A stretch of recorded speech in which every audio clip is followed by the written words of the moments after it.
What's going on, A-Plusers? It's your boy, Adam Perez, back once again with a brand new episode of A-Plus Hero Report, your weekly stop for your Marvel, DC television, and movie news, streaming live for you guys today. We have a stacked show for you guys, rolling solo dolo. It's just myself here, but we got 6 great topics we're going to be getting into as we officially have our brand new Supergirl we're going to go ahead and talk about with you guys. We also have some news in regards to the upcoming Deadpool 3 movie as director Matthew Vaughn from X-Men First Class winds up chiming in. We even have some brand new information in regards to 28 years later and what production studio picked that one up, plus so much more, guys. So sit back, relax, grab your coffee, your water, and let's get into A-Plus Hero Report.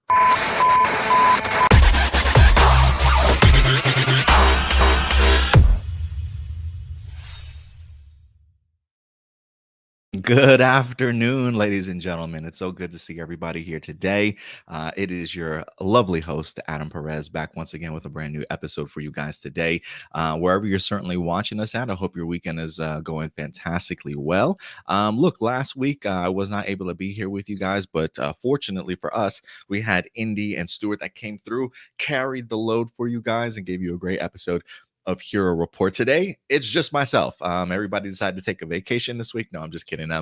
Indy was going to go ahead and join me, but he wound up getting called into work, so it's just myself today. So I hope you guys certainly do not mind as we go through our day here. We got some honorable mentions for you guys. We've got some incredible topics we're going to be getting into, and then of course at the end of the show, your guys' live viewer questions. Look, we are on the road to 5K subscribers.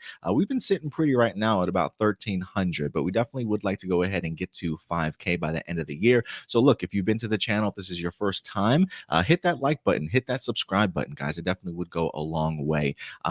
Let's see here. If we got anybody in our live chat, and feel free, listen, if you are watching us live, not only hit that like button, but feel free as we go through these topics, if you want to go ahead and chime in, because again, it's just myself today hosting today's show. So if you want to bounce ideas, bounce conversation topics off of me as we go through these articles, I would love to hear some of your guys' opinions, because at the end of the day, these are just simply my A-plus opinions, but I honestly always want to go ahead and know yours.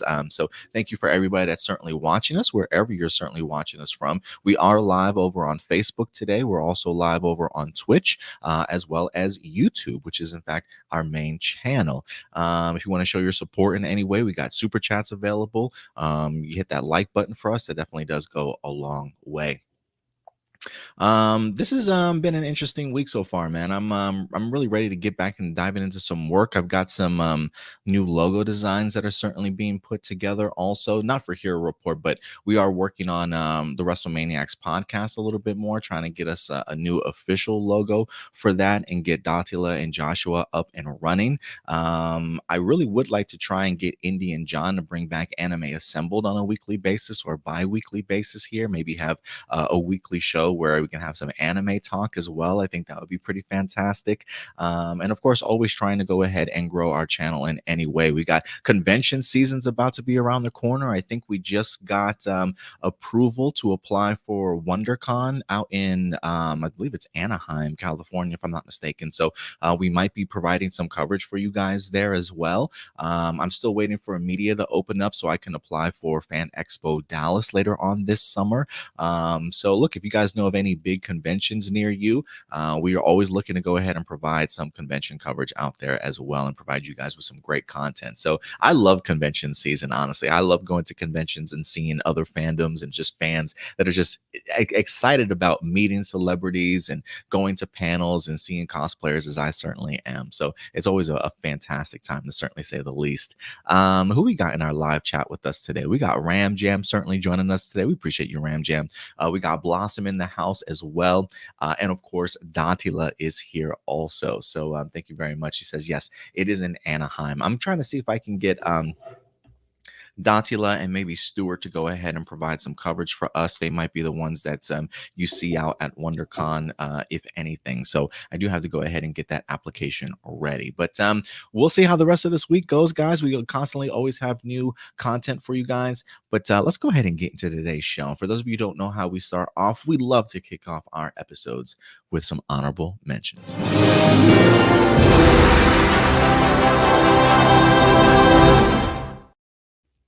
Honorable mentions for those of you who don't know, these are topics that didn't quite make the cut in regards to big time topics to sit down and talk about, where we definitely felt you certainly deserve to know about them to keep you certainly up to date. First and foremost, I do think that we need to just give a brief minute of our time to Mr. Carl Weathers here. Unfortunately, Carl Weathers passed away this week. He was 76, believe it or not. I mean, this man just had a lifelong career in Hollywood. I mean, he's had some iconic roles, whether you remember him as Apollo Creed and the Rocky films. My man was looking jacked and like Predator. Even in his older age, I mean, we see him popping up in The Mandalorian, having a significant role in there as well. I'm talking Action Jackson, Happy Gilmore.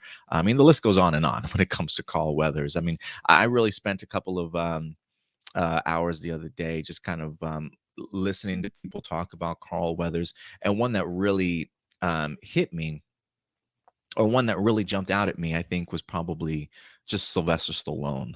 Really talking about how impactful Carl Weathers was to his career. And if you look back at the original Rocky and stuff, I mean, Sylvester Stallone talks about the idea of like seeing him on set and just knowing that this man just had gravitas, that he was just an expert at what he was doing, how talented he was, and at the end of the day, I do think when you have somebody across the screen from you like Carl Weathers, it just makes you a better performer. I think it brings the best out of you. And I think with somebody like Sylvester Stallone at such a young age, where he can be molded and shaped into the actor he was going to be, I can see why Carl Weathers had such a huge role to play when it comes to his career. So incredible things, man. He will certainly be missed. He had lived a very long life, 76 years, but when it comes to Carl Weathers, you always felt there's always a lot more for him to certainly been able to do. So just 2024, man, taking another one already from us, as Blossom says here. Holy macaroni, not another one. Yeah, unfortunately, Carl Weathers is not here anymore. But just wanted to take a minute to just recognize his work and his impact, and that he honestly will be sorely missed. Let's see here. Other honorable mentions to talk about today. BeetleJuice 2 was in the news. They wind up releasing a brand new poster titled BeetleJuice, BeetleJuice. We got ourselves in a release date this year. Jenna Ortega has talked a little bit about it. Really talking about the idea of just the filming that took place, how blessed she felt to be around an incredible cast. Because of course we're gonna have a returning Michael Keaton and things like that. I think Winona Ryder is coming back as well. But she seemed like she had a blast filming this. I knew it was filming, but it always blows me away how, I don't want to say how quickly some of these movies turn around from filming, going into post production, and being ready to certainly go. I believe I remember her even talking about that there was a lot of practical effects in this one too, not a lot of heavy CG. So that probably helps with the production, the post production of it kind of all coming together. And so I'm really intrigued about this movie. I honestly forgot that this movie was coming out this year. It actually probably would have made my honorable mentions, or at least maybe my top 5 list. But I honestly forgot all about this movie. But BeetleJuice is going to be here this September, and I think that's a lot sooner than people expected. But I'm looking forward to it, man. I'm really looking forward to it.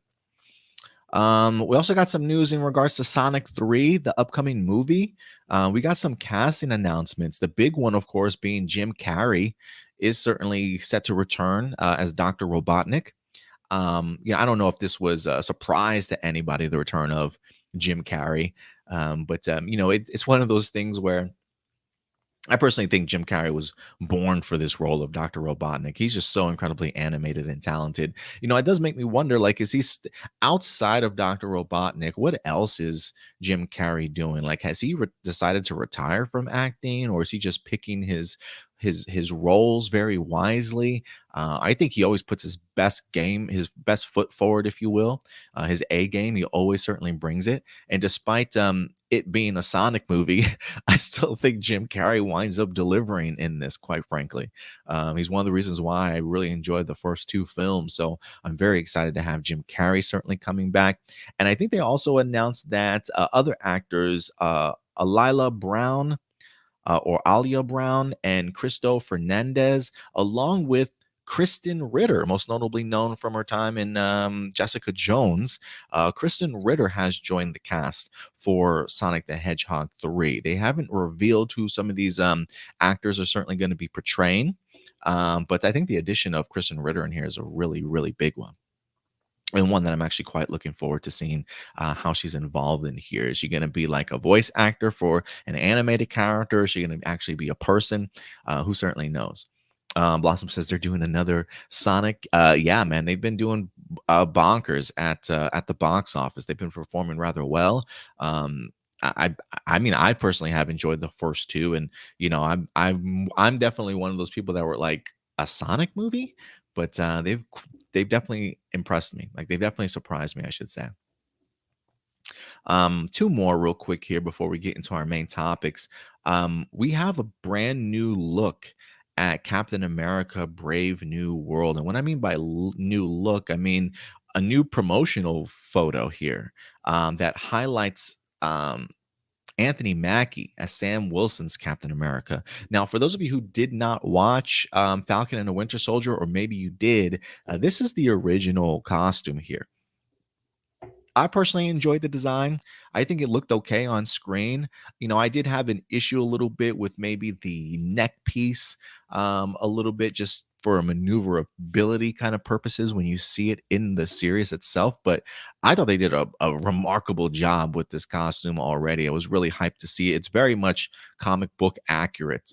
So I was a really big fan of it. But like most superheroes, usually in a sequel or when they're progressing in their career, they get themselves a brand new costume, an updated costume. And we have a little bit of a glimpse here. Let me go ahead and bring this up. This looks like brand new marketing pamphlet or flyer that they are in fact producing.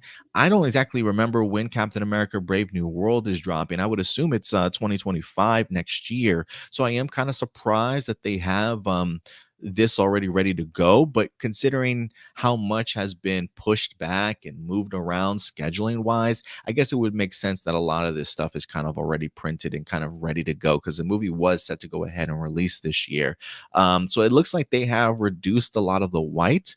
They've added a lot more blue to it, which I think really pops. It certainly still feels very much like a Captain America costume. And I kind of appreciate the fact that we don't have the side, the headpiece so much for Sam Wilson. As you see here, he's got the white around the eyes, the side of his face, all the way down to his neck. And here, that's completely gone. He almost has like a collar on it now, much more maneuverability. It looks like he's just rocking what looks to be just the visors, which I think really work for him also. So I'm a big fan of both designs, but I do think that this is a great upgrade here from where we were to where we certainly are now. So kudos to them for the design team. And who knows if we're going to get more of this stuff that kind of release early or whatnot. But I would assume a lot of this marketing materials already out there in the world. So maybe we'll continue to see more glimpses. Marcelino, what's up, Marcelino? It's good to see you in here, man. He says, if Kristen Ritter plays Rogue the Bat, then oh boy, Kristen Ritter is a good actress, but Rogue the Bat is one of the most hated characters in the Sonic community. I mean, look, she's also, I really could not stand her as Jessica Jones. I know a lot of people are big fans of her, and it's not her performance, right? Because her performance was incredible as Jessica Jones. The fact that she makes me despise and not really care for the character Jessica Jones, I think is honestly a weird compliment for Kristen Ritter. But if she can make me feel that type of way about a character, I mean, maybe this is like a layup role for her. If this is a character that hasn't, has been a little bit hated, maybe she kind of brings that element to the character itself. I'm not too familiar personally with Rogue the Bat, but I think I think that would be pretty interesting for sure. Ram Jam, just to think the Sonic movie has come a long way from the first Sonic Hedgehog design. Ain't that the truth, Ram Jam? Remember when people were just shitting all over that design for sure? And they definitely have come a long way. They definitely listened to the fans. They definitely gave it a much more video game accurate design. And if anything, I would also say not only creating the design really went a long way, but to be real, the first Sonic movie I thought had a really great story. I think the story itself is solid and enjoyable enough to really carry that film, design or not. But I do think the redesign for Sonic really went a long way and benefited for sure. Blossom says, "Holy macaroni! This new Captain America looks awesome." Yeah, I kind of think the design myself. And last but not least, man, I just want to dive into this. I'm not going to spend all afternoon on this topic because we literally just did a video about this. But I wanted to bring up just real quick before we get into our main topics, The Rock and Cody Rhodes, because right now on Twitter it is crazy. I personally feel like I have joined this weird sort of loud minority group that I have I have continued to talk about over the years, in the sense of like, if the loud minority is talking, just keep your head down and focus and just do what you plan on doing, sort of thing. And here I am now finding myself as part of a loud minority, or at least I think I'm part of a loud minority when it comes to this situation. And it's crazy just the tribalism that continues to set in when it comes to what's going down heading in towards WrestleMania 40. Me and Datala talked about the story a little bit. If you want to find out the backstory about what's going on, if you're a wrestling fan, even if you're not a wrestling fan, check out our video. It is up on our channel as of right now. But I wanted to go ahead and just bring up a couple of things, just because I see Twitter becoming very much a we want Rocky versus a we want Cody. And I'm going to just put up this disclaimer and say, I think we all truly want both. You know what I mean? Um, I love The Rock. I grew up on the Attitude Era. The millions and millions of The Rock's fans support this man. I look at him certainly as a people's champion. I love the dude. He's done so much for the business. He's come a long way when it comes to Hollywood and things like that. He's really established himself to really gain and be in the position that he certainly is. And I think I can say that and also say I love Cody Rhodes.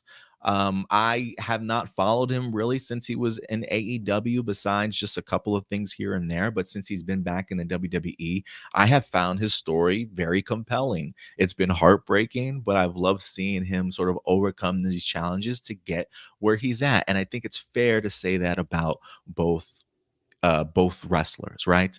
Um, but I also do think that it should also be said that while I do believe that WrestleMania 40, if it is going to be The Rock versus Roman, it will make a ton of money. There's no debating that. I do think from a business perspective, I can see why they have decided to go with this particular match. I can also sit back and say, though, that I think it was probably the wrong decision. And I say that in the sense of like, it's just bad optics.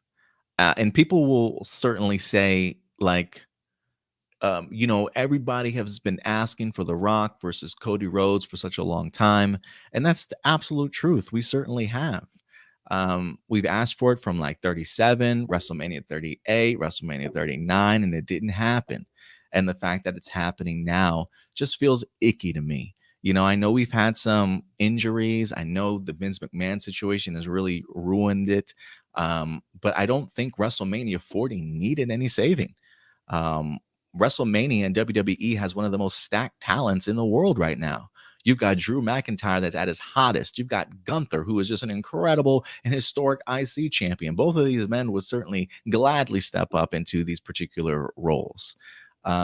So I just think at the end of the day, I think we could want both things, but I do think that we can also be a little bit disappointed in the way that it's being executed and the way that it's being sort of played out, because it just looks bad. Regardless of what side of the camp that you're on, I just think it looks bad. And I think also from the Rock perspective, he's kind of tried to maneuver his way through the Fast and the Furious franchise creatively. He tried to do this when it comes to the DCEU creatively, and he seems like he's trying to do this again with WWE. Now that he's an executive board member on TKO. So I do think you can love somebody and love what they've done, but be critical of the way that they're maneuvering themselves around a particular situation. Do I want to see The Rock versus Roman Reigns? Absolutely. I've been asking for this shit for like the longest time. I don't necessarily think it makes me a privileged fan to say, do we have to get it this year? Simply be at the expense of somebody else, though, that really has been working their ass off. And look, it's the wrestling business. It's not like this is the first time that has certainly happened, but it does feel like sometimes there are repeat offenders that continue to maybe possibly do this and take things a step backwards, unfortunately. So we'll see what happens. And again, I also want to say this as part of the disclaimer. Not only do I love The Rock, but I also believe in Triple H and I believe in the WWE and I believe in their creative decisions that they have made over the past couple of years to put us in this position of WWE being so hot right now. And so while nothing has officially been announced, I do think it is important for us to also understand that things certainly can change by the time that we get to WrestleMania 40. Who knows what the true plan is here at the end of the day? If anything, maybe this is all part of a swerve. I mean, we've seen them set countless red herrings up when it comes to the Royal Rumble and who could potentially be in the championship match there, right? So who's to say that this isn't part of some much bigger, grander scheme to eventually get Cody to face Roman Reigns at WrestleMania 40 or something else that they have planned, right? So there is benefit of the doubt here that they can creatively make something out of this if they truly want to. So I'm trying to give them a little bit of a leeway here to be like, you know what? We got to give them time. We got to certainly let them cook. And I do believe that there is something behind that. But the optics, the execution, I don't know if anybody can argue the idea that it looks bad, despite the fact that while we want The Rock and Roman, maybe not like this. And that's just my 2 cents. That's just my 2 cents. But I would love to know what you guys think if you guys have been following up with this. But anyway, man, let's get done with these honorable mentions, shall we? Let's get into this damn main event, y'all, as we got some great topics that we're going to be talking about. Look, over the past couple of weeks, we have been keeping you up to date in regards to the casting for Supergirl. I think we had like was it Amelia Jones? Maybe I can't remember if that was her last name. Meg Donnelly and Millie Alcock that were like on the short list of 3 actresses that had their names in the running for Supergirl. We also talked last week, I think when Indy and Stewart talked about this with you, it was down to Millie Alcock and Meg Donnelly. And I can't believe this, but 3 weeks in a row, we officially have our brand new Supergirl that will in fact be appearing in the upcoming Supergirl Woman of Tomorrow film, along with potential other films as well. She may be making possible cameos in Superman Legacy, not confirmed. It may be another one as well. These are all kind of rumors circulating right now when it comes to the Supergirl casting that James Gunn has not officially announced as of yet in regards to like her appearances. But he has come out and in fact confirmed that Supergirl has been chosen and she will officially be Millie Alcock. That's right. Millie Alcock, most notably known from her time just recently in House of the Dragon, has really, really impressed James Gunn. And one of the things that I think that we've talked about here before, especially when it came down to the Meg Donnelly and Millie Alcock situation, is if we had to pick, who would we certainly pick? And I was certainly leaning towards Meg Donnelly for 2 reasons. One, I absolutely just think she naturally looks like Supergirl. And 2, she's also voicing Supergirl in the animated series or the animated movies as of right now. But again, that's just my casting, right? I haven't read the script. I don't know exactly what James Gunn is looking for. But apparently what James Gunn is looking for is something that's a little bit more edgy. And that definitely makes sense to me. And when you look at Millie Alcock, you cannot deny the fact that she certainly brings a little bit of little rock star to her, a little edge to her, a little danger, if you will. And if you recall, anything that James Gunn has talked about is that this is a very much different Supergirl than what we're accustomed to. This isn't like her cousin, the Smallville sort of country bumpkin sort of guy, that's been living on Earth. No, this is a girl that has watched her Krypton be destroyed, her family members die horrible deaths in front of her, and she's had to sort of survive on her own for a brief period of time. And I think that will certainly change a person and definitely give them the edge that they want. And so I do think for whatever James Gunn is looking for, Millie Alcock definitely certainly fits that role. But let's go ahead and dive a little bit more into this because there was a Deadline article highlighting that, and we'll even highlight some of the words that James Gunn had about this particular casting. But yeah, this is from Deadline. It says Supergirl new Woman of Steel is House of Dragons Millie Alcock, as you see right here. It says the Austrian-born Alcock played the young Princess Targaryen in the first season of the House of Dragons. She beat out Coda actress Amelia Jones and Meg Donnelly, the latter who voiced Supergirl in such animated movies. There's been buzz that the new Supergirl will appear in Superman's Legacy, which is about to go before cameras in Georgia, but that's not 100%. What we know is that she'll appear in a DC-based project before starring in her solo feature, Woman of Tomorrow. No director has been announced yet for Supergirl. The project first announced at DC Studio Press Day a year ago, and is based off of Tom King's 2022 book series that you guys can certainly go ahead and check out. Said Gunn at the time of the announcement, in our series, we see a difference between Superman, who was sent to Earth and raised by loving parents from the time he was an infant, versus Supergirl, who was raised on a rock, a chip off Krypton, and watched everyone around her die and be killed in terrible ways for the first 14 years of her life, and then came to Earth when she was a young girl. She's much more hardcore. She's not exactly the Supergirl we're used to seeing.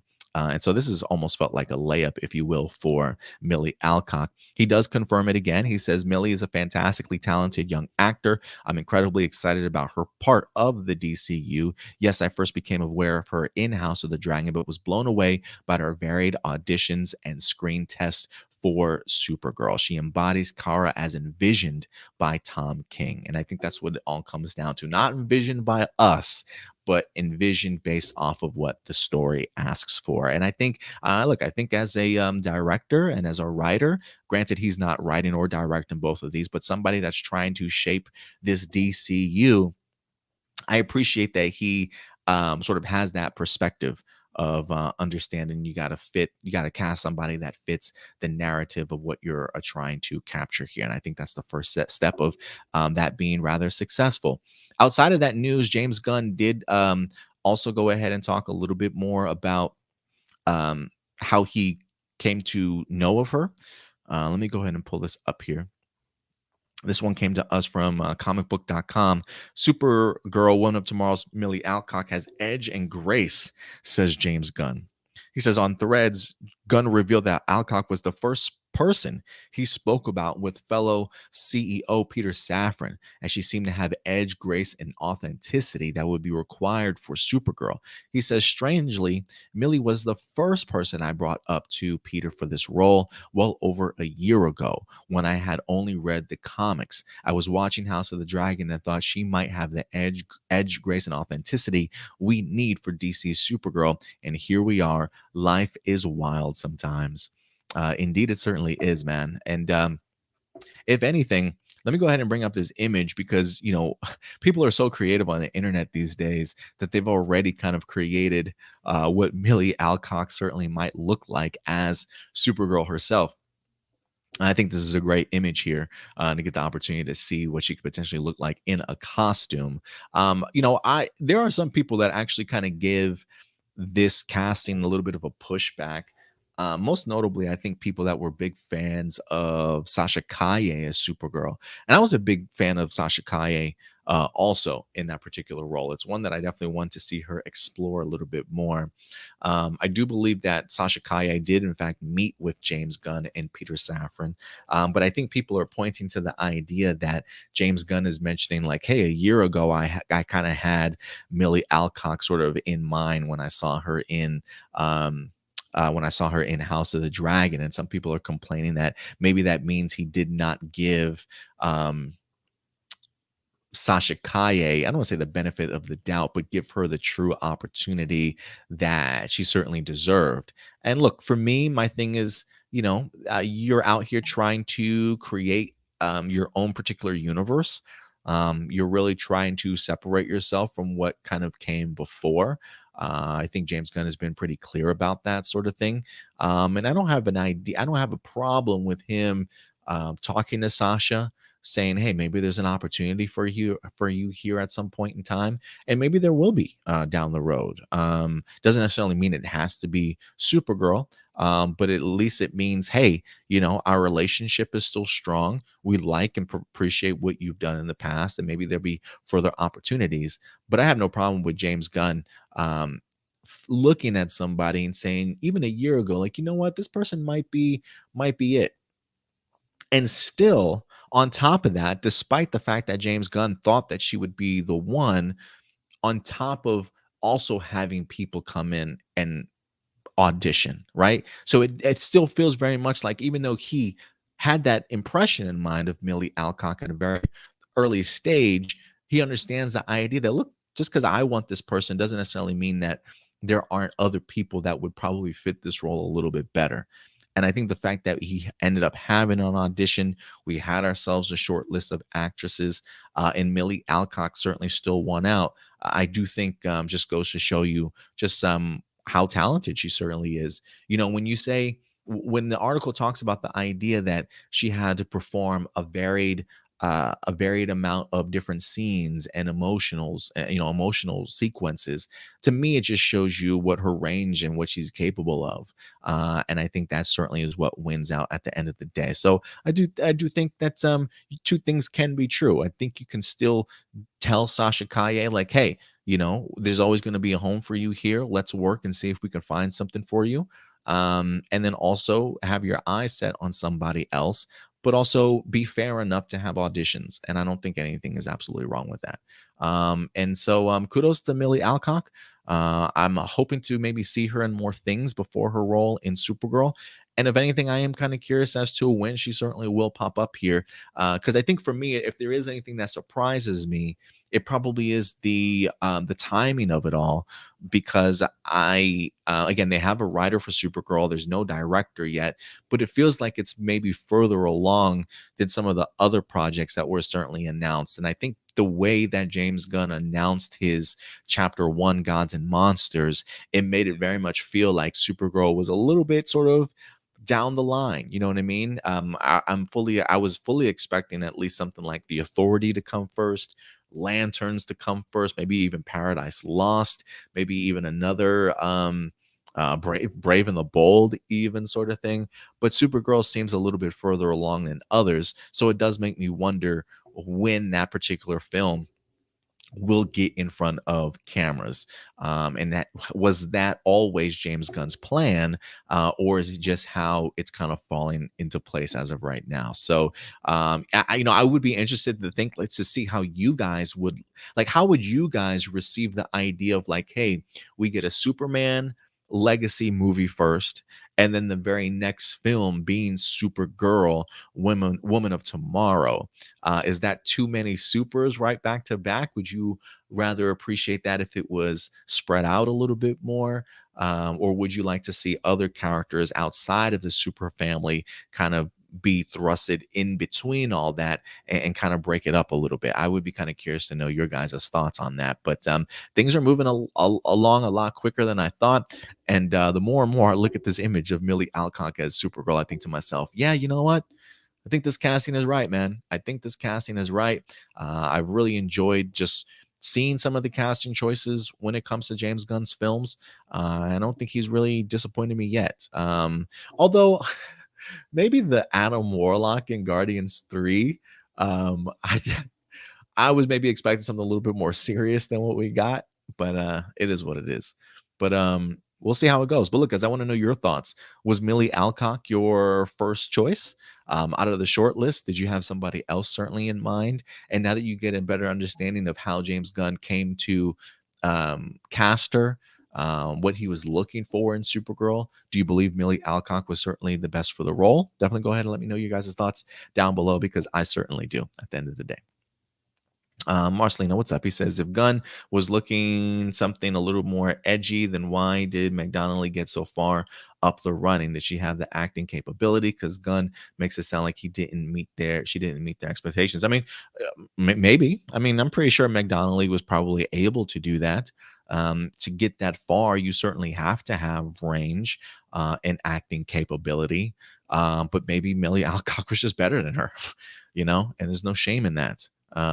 Especially, I do think, like, if he already has an idea as to what he's looking for and he's kind of picked out Millie Alcock from the beginning, even if McDonnelly did have great range, maybe he's just thought Millie Alcock had that same level of range, but was maybe just a little bit better. And that's just what it comes down to. Sometimes it just comes down to one or two little things here or there. I think also I think they also did costume work and stuff. So I think all of that certainly matters when it comes to casting. So I think we have to definitely take all that into account. So look, I think when you get as far as McDonnelly does, sometimes it really is just going to come down to preference, and there's nothing wrong with that. A little off topic, but while we're talking about DC castings, Gina Carano actually auditioned to play Wonder Woman at one point. Seen her actor range. Thank God it didn't happen. I mean, yeah. I mean, to be fair, I don't necessarily know if let me try and plug in my Ethernet cable. Hold on. To be fair, I don't necessarily know if anybody was writing home about Gal Gadot's acting performance before she was cast either.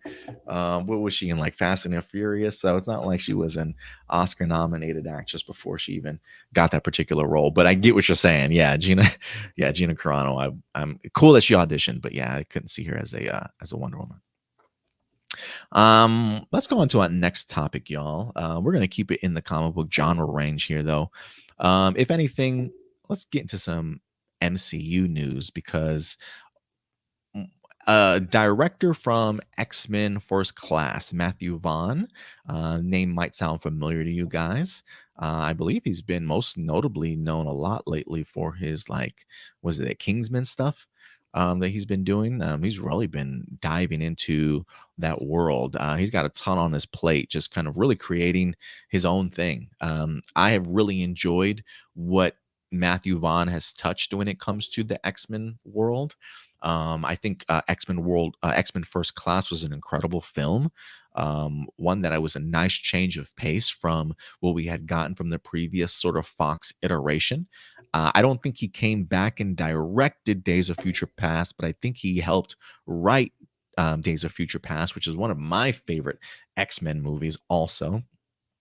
And so when it comes to Matthew Vaughn and comic book movies, I definitely value his opinion.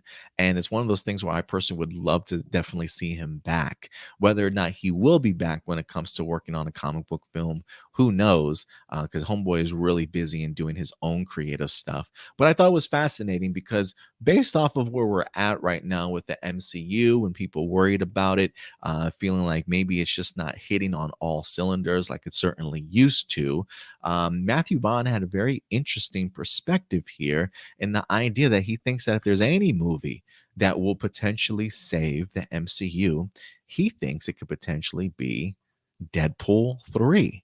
And I don't think this man is wrong about that. Let's go ahead and bring this up. This is coming to us from comicbook.com. It says X-Men First Class director thinks Deadpool 3 will save the MCU. It says Deadpool will arrive in theaters later this summer. It's actually going to be the only MCU film that we're going to be getting this year. It's pretty safe to say that fans are hyped about what Deadpool 3 has in store. And it looks like even X-Men First Class director Matthew Vaughn has high praise for the project. In a recent interview on Post Credit Podcast, Vaughn spoke about the little he knows about Deadpool 3 and argued that the film has the potential to reinvigorate and save the world of X-Men movies on screen. He says, the few snippets that I know about Deadpool versus Wolverine or Wolverine versus Deadpool, I'm sure that argument between Ryan and Hugh is happening as we speak, are unbelievable. That's going to be a jolt. The Marvel Universe is about to have a jolt of them, and it's going to bring that back to life, that body back to life. I think Ryan Reynolds and Hugh Jackman are about to save the whole Marvel Universe. And I definitely will agree with him here, to be quite frank with you. When it comes to Deadpool 3, the fact that Ron Reynolds is so incredibly good as this character. Hugh Jackman is legendary when it comes to him playing Wolverine and as the Logan character. And the combination of them two is definitely a recipe for success. I think we've been looking at their just relationship sort of off screen, how funny Hugh and Ryan there certainly are together, their great chemistry off screen. I really want to see what it's like on screen. And it is something like, I don't want to say mythical about what Hugh Jackman is doing as Wolverine, but based off of just who the character is, right? And how long Logan has lived around for and the the different lives that he's lived, hell, some of the different realities that he's experienced and gone through. Like if there's anybody that I think can really bridge this gap between sort of the Fox Marvel universe and the Marvel Studios Marvel universe and kind of not only wrap up Fox Marvel, but also reinvigorate it. I definitely do believe it is Hugh Jackman. Maybe not Hugh Jackman alone, but I do think that's where Ryan Reynolds as Deadpool certainly comes in. And I do think that it is especially when you have somebody like Sean Levy that's coming back to direct Deadpool 3, and the fact that he's worked with Ryan Reynolds so incredibly closely over the years. I think they just get it, and I think it's very important that, especially when it comes to making a film for the MCU, that you have somebody that just gets it. And I think their momentum, the anticipation for this movie, I think is exactly what the MCU needs as of right now. And I do think that if you take a step back and just think about it for a minute, with this being the only movie for the MCU in 2024, I'm just thankful that it is, because I do think that if you go into this movie and the movie is a huge success, you've got such great positive buzz going into 2025, y'all. Right? I have no idea how this movie is going to end. I don't know what cliffhangers we're going to get. I don't know how this is going to lead into the bigger MCU. But when you take this movie and you take the ending of, say, the Marvels with the great post-credit scene that we wind up getting at the end, I do think that anything is possible at this point. And I do think that whether or not we get Hugh Jackman in the MCU officially, even after this movie, who knows? Maybe this is his last appearance as this character. I do think that they have plans on creating a very fun, entertaining one that I think is going to be filled with a bunch of not only this nostalgia from the Fox Marvel universe, but I do think it's not going to be as fan servicey as, say, something along the lines of Doctor Strange Multiverse of Madness. And I think when you have a director and a writer like Matthew Vaughn that I think really gets it when it comes to the superhero movie stuff, I think if he's seen snippets of it and he's praising this movie that way, I do think that there is a level of authenticity behind what he's saying and something that just makes Deadpool 3 just that much more exciting, because I'm like, man, the script has got to be special. They've really got to be working on some magic here. And I think this could be a really great setup for the MCU, because now you've got the MCU backtracking bringing in new writers, trying to create sort of a new path headed towards their upcoming Avengers films. And if you can utilize Deadpool 3 sort of as that catapult, as that diving board off of what you will eventually get into 2025, I do think that anticipation level that we will sit with for like 6 months to a year or whatever it is before we get ourselves the next MCU film, I do think will certainly do Marvel a great benefit. So I trust Matthew Vaughn here in what he's saying. And I'm really looking forward to seeing what this movie is definitely going to turn out to be. Because the WCW, I was going to say the MCU definitely needs a big win at this point in time. And so I'm really hoping that they definitely deliver in that regards. But yeah, guys, let me know your thoughts in regards to Deadpool 3. Does Matthew Vaughn, of all people, does what he says really give you guys some comfort? Are you still a little bit hesitant towards it? Definitely let me know what your anticipation level is for Deadpool 3. It did make my top 5 most anticipated movies of 2024. So you guys know I'm definitely looking forward to this. But yeah, I would definitely like to know your guys' thoughts, especially with this being the only the only MCU film that we're going to be getting this year, unfortunately, or maybe fortunately. But yeah, guys, let me know some of your thoughts down below. My StreamYard is acting up here a little bit, guys, so I do apologize. Like my ticker at the bottom has frozen. I don't know if I've frozen for you guys or not, but the internet's acting a little bit wonky for me right now. Can I take this down? Yeah, there we go. Okay, perfect. It's back. Let's see here. What else? What other news should we talk about? Oh, you know what?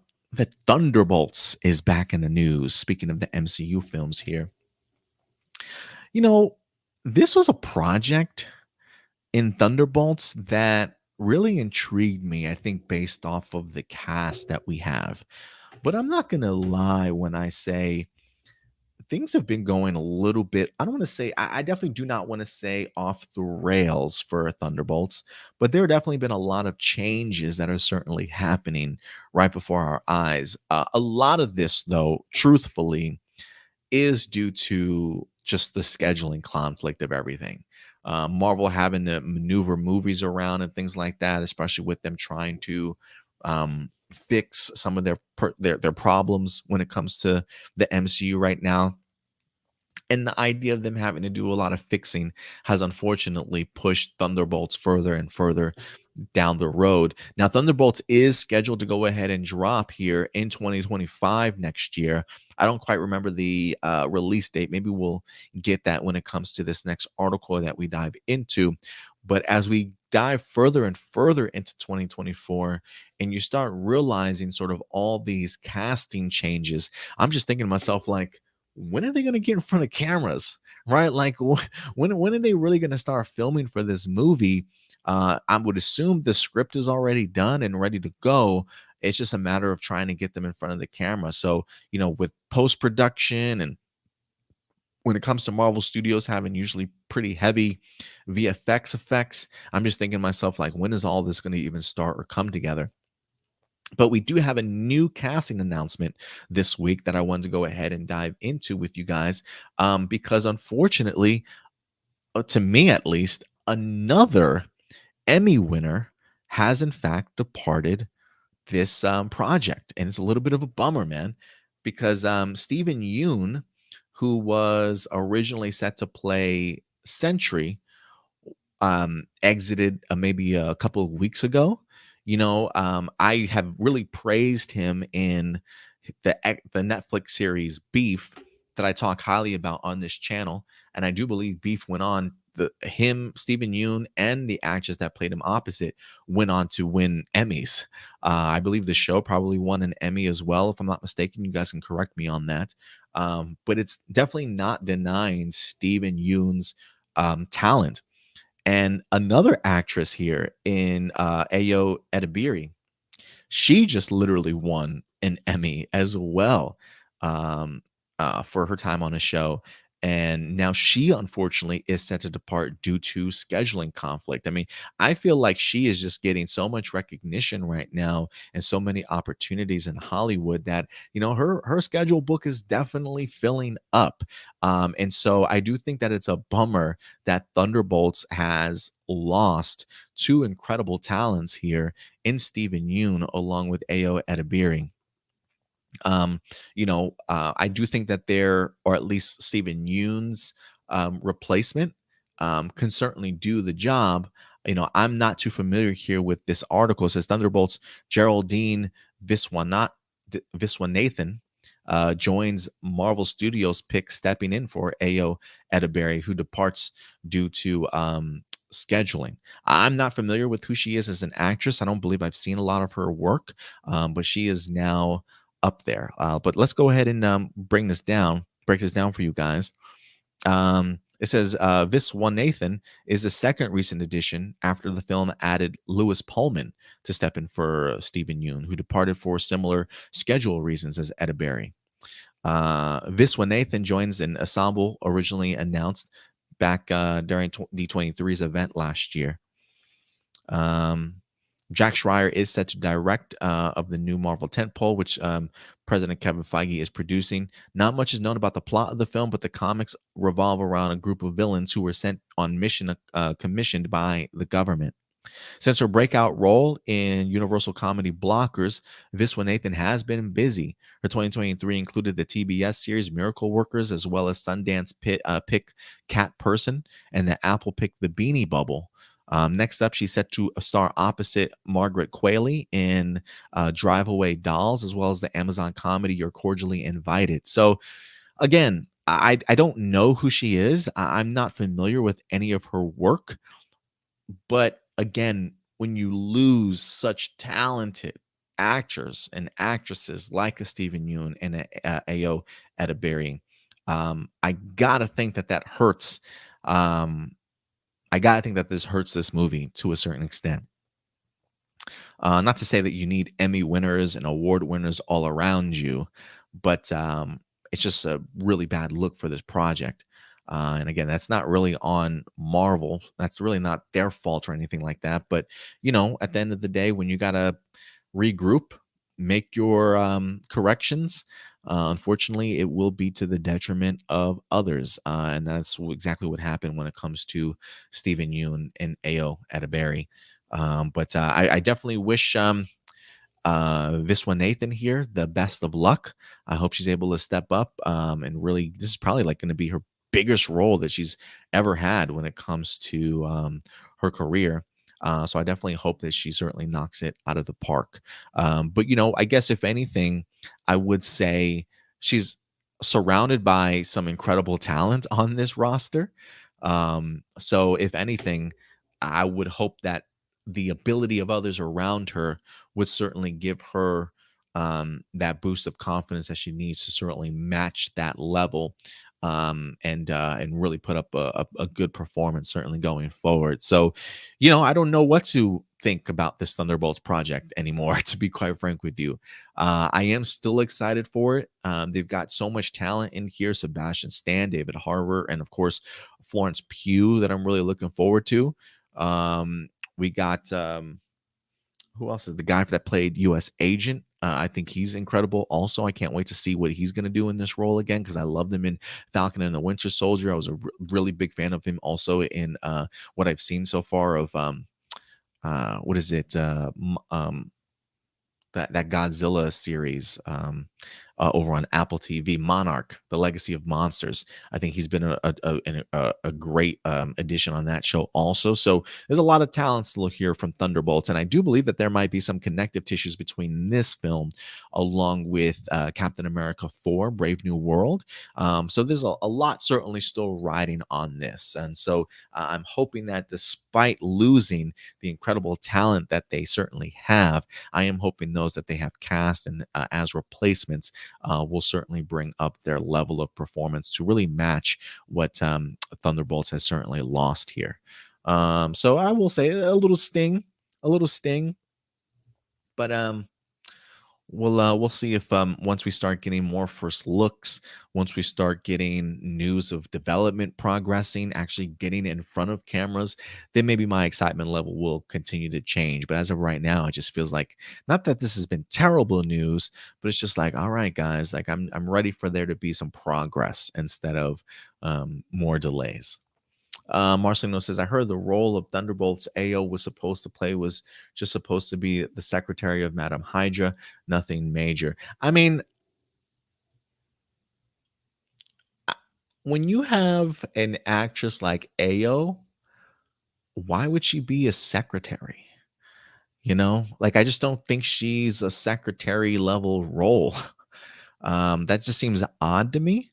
But again, I don't know. I don't know where you're getting that from. I don't know who like what insider certainly said that. Maybe if it's Jeff Fitz, maybe it's Jeff Snyder, I probably would believe it for sure. But it just seems odd unless this secretary of Madam Hydra eventually reveals, I'm Madam Hydra, type of thing, then maybe. But the idea of AO just being in the secretary role, I'm like, she's doing so many really great things right now, and it would be a shame for her to just have a small, non-pivotal role like that. But I mean, hey, if it's a secretary role, who knows? But yeah, guys, let me know your thoughts on Thunderbolts with another casting switch here when it comes to this particular film. But with that out of the way, guys, we will move on to another topic. I'm sorry if I'm just really low energy today, man. It's been a long week to certainly say the least. I'm ready for it to end, honestly. Um, let's see here. What else we got? We got three other topics before we get into your guys' live viewer questions. So this is kind of like our midpoint. So look, if you do want to submit a live viewer question, you certainly can. Go over to our YouTube page. If you want to click on that community tab on our YouTube page, there is, in fact, a post for live viewer questions. You can go ahead and submit yours over, and I'll definitely go ahead and answer towards the end of the episode. Let's see. I'm trying to think if there's any other channel updates before we continue to move along. Would you guys like merchandise? If A Plus Hero Report, especially with the amazing logos that we have, would you guys like some merchandise? We also have another design that we haven't, I don't know if we've fully revealed it yet, or it's not as prominent on here as the other logos are. We have a great logo that I think one of Indy's friends designed that I think we might put on like a Letterman jacket also. So I'm thinking t-shirts, I'm thinking not, I don't know, sweaters, but short sleeve, long sleeves, maybe a jacket I think would be pretty cool. Of course, your traditional mugs, pens, type of things, hoodies, maybe, you know, um, maybe some crew shirts. I might even bring back some like legacy logos to see like, vintage ones of when we first started out as A Plus Opinions, working our way up to this particular logo. There's a lot of things that I definitely want to do with this channel. I'm starting to look at this channel not so much as a channel now, but more or less as sort of a network, where we highlight different fandoms and things like that. Like I would like a weekly show for anime. I would like a weekly show for Power Rangers. I would like a weekly show for wrestling. I want weekly movie reviews on this channel. Something that you guys can come to like each day of the week, expecting sort of a brand new show being sort of carried by content creators that really want to be active and put themselves out there and really make this more of a network than just sort of a YouTube channel. Have a lot of different voices, a lot of different faces representing Hero Report. I mean, I've even thought about bringing back A Plus More Phenomenal, not necessarily for myself as a host, but if I can find some really great content creators that love Power Rangers and even Super Sentai, I wouldn't mind sort of being the executive producer of a plus more phenomenal with content creators that don't mind doing the hosting and all that other work as well. So I have really big vision for Hero Report, and being 41 years old right now, I do wonder, I don't want to say how much time I have left certainly doing this because I love doing this, but I definitely do think, if anything, maybe putting out like a 5-year sort of game plan for Hero Report and seeing what we can kind of achieve in that amount of time. So, any support that you guys want to help out with this channel, again, I did get myself a brand new microphone holder. I want to invest in a brand new mic for myself also. We're constantly working on things behind the scenes here, guys. So any support you want to give to the channel really will go a long way to our production value and continuing to grow us as a channel and as a network. So with that out of the way, guys, let's go ahead and dive into our fourth topic of the day as we transition more to the world of traditional movies. Specifically, 28 years later is in the news. We talked about this a couple of weeks ago, that this popular zombie virus sort of world is sort of back in the news. It's been a minute since we've had 28 days later and 28 weeks later. But Danny Boyle, Cillian Murphy, and those Alex Garland, those behind the sort of original bringing of 20 days later, are back. And this is a franchise that they want to tackle again and really reinvigorate. I do believe that there is the mindset of the idea of maybe making another trilogy of films this time around, with 28 years later sort of launching this off. If anything, we have talked about here recently the idea that they have been pitching this to production studios, that there's been a little bit of a bidding war to see where this would land. And this week, we finally have some news and development in regards to that. So let's go ahead and bring this up. This is from the Hollywood Reporter. Zombie sequel 28 years later lands at Sony. This is an exclusive article from the Hollywood Reporter. It says 28 years later, the hot package from director Danny Boyle and writer Alex Garland has landed at Sony. The Culver City-based studio has come out on top after a protracted bidding war to win the rights. God damn it. To win the rights to the sequel package to the 2002 horror classic 28 Days Later. Director Danny Boyle and writer Alex Garland have reunited to write and direct the sequel, which also comes with a part 2 to be written by Garland. Boyle would only direct the first project, with the sequel's director to be determined at a later stage. Cillian Murphy, whose career has launched thanks to the original movie, is also returning as an executive producer. The Oppenheimer star could also possibly act in the project, although details are being quarantined. It says the reps for Boyle and Garland took the package out to the Hollywood studio and streamers almost 3 weeks ago, generating immediate interest and intense wooing. In the end, the bidding came down to Warner Brothers and Sony. The idea of having the original creators return to lead a sequel or two had some comparing it to George Miller's return to the Mad Max franchise in 2015 with Fury Road. The details for the deal are unavailable.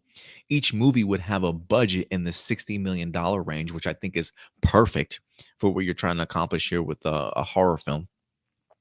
But it's unclear how goalposts or compensations may have changed during the high-stakes negotiations. Theatrical release was a great import to the filmmakers. The pair will also produce, as would original producer, the former head of Fox Searchlight Pictures. Sony had a unique weapon in the auction, a 30-year-old plus relationship between the studio head and Danny Boyle. So that definitely helped when it comes to Sony certainly winning out here. More than 20 years ago, 28 days later, the film reinvigorated the zombie genre, paving the way for titles like The Walking Dead, World War Z, Zombieland, and The Last of Us, to name a few. So yeah, it looks like Sony Pictures has one out here when it comes to 28 years later. And look, when I talk about Sony Pictures, I usually worry about Sony Pictures being sort of like the production company of mediocrity at times. I honestly feel more like that for Sony Pictures when it comes to their superhero films. I thought Uncharted was actually a pretty decent film. One I wasn't writing home about, but I enjoyed Uncharted. But when it comes to superhero films, I'm usually pretty disappointed in Sony Pictures. But I have belief in this one for sure. And I have belief because of the fact, as this article states, Danny Boyle and Alex Garland certainly returning. I think the fact that they are coming together as a duo, that they're pitching this as a two-parter, I can see why Hollywood was trying to woo them and certainly win them over to gain these rights and gain this availability for them to go ahead and produce these movies. Because I do think this is going to be a win easily. And if anything, I know that Cillian Murphy is probably like at the height of his career more than it's ever been. But I do think while they say he's an executive producer on here, there's no word of him coming back as an actor. I have this itching feeling. I have this itching feeling that he will return. Maybe not in a part two, but if he can at least return for a part one, I do think that that would do bonkers wonders for Sony Pictures and 28 years later. I'm a big fan also of this budget that they have of just $60 million, even though the article does state, hey, some of that certainly might change. And look, when you got a big star now, like possibly like Cillian Murphy, maybe coming back, maybe that budget kind of gets ballooned a little bit. But I can easily see this movie, even if you want to be flexible with the $60 million and say, look, let's make this movie for $75 million. I still think this is a win. Like I can see this movie making like 200 million, 300 million, maybe even 400 million at the box office if really done well. Because I do think that people are probably hungry for another 28 days or weeks or years later type of film. I just think there's a really positive momentum right now when it comes to not only horror films, but just still the zombie franchise in general. And if you can get the originators back from this franchise with a Cillian Murphy attached up with it right off of Oppenheimer, hell yeah, people are going to go and see this movie. So yeah, I think aim to keep the budget low, but if it balloons a little bit more, if you can keep it under $100 million, please keep it under $100 million. I don't think a movie like 28 Days, especially the way that Danny Boyle and Alex Garland write and direct, I think that they can make a modest looking film and come out on the opposite side a huge winner here. So yeah, I think this is a huge pickup by Sony Pictures. I think this is going to do nothing but just continue to invigorate this particular genre. And if there's any people and any men certainly capable of doing that, it's Danny Boyle and Alex Garland. So give this to me, man. I'm ready for it. I'm ready for it. So yeah, 28 years later, y'all. Again, planning on making this a trilogy. They've got two parts at least in mind. I want to know your thoughts, though. Do you think Warner Brothers should have picked this up? Do you think Sony Pictures should have picked this up? Or did you have another studio in mind? I definitely would love to know what you guys think in the comment section box below. And with that, guys, let's move on to another topic here.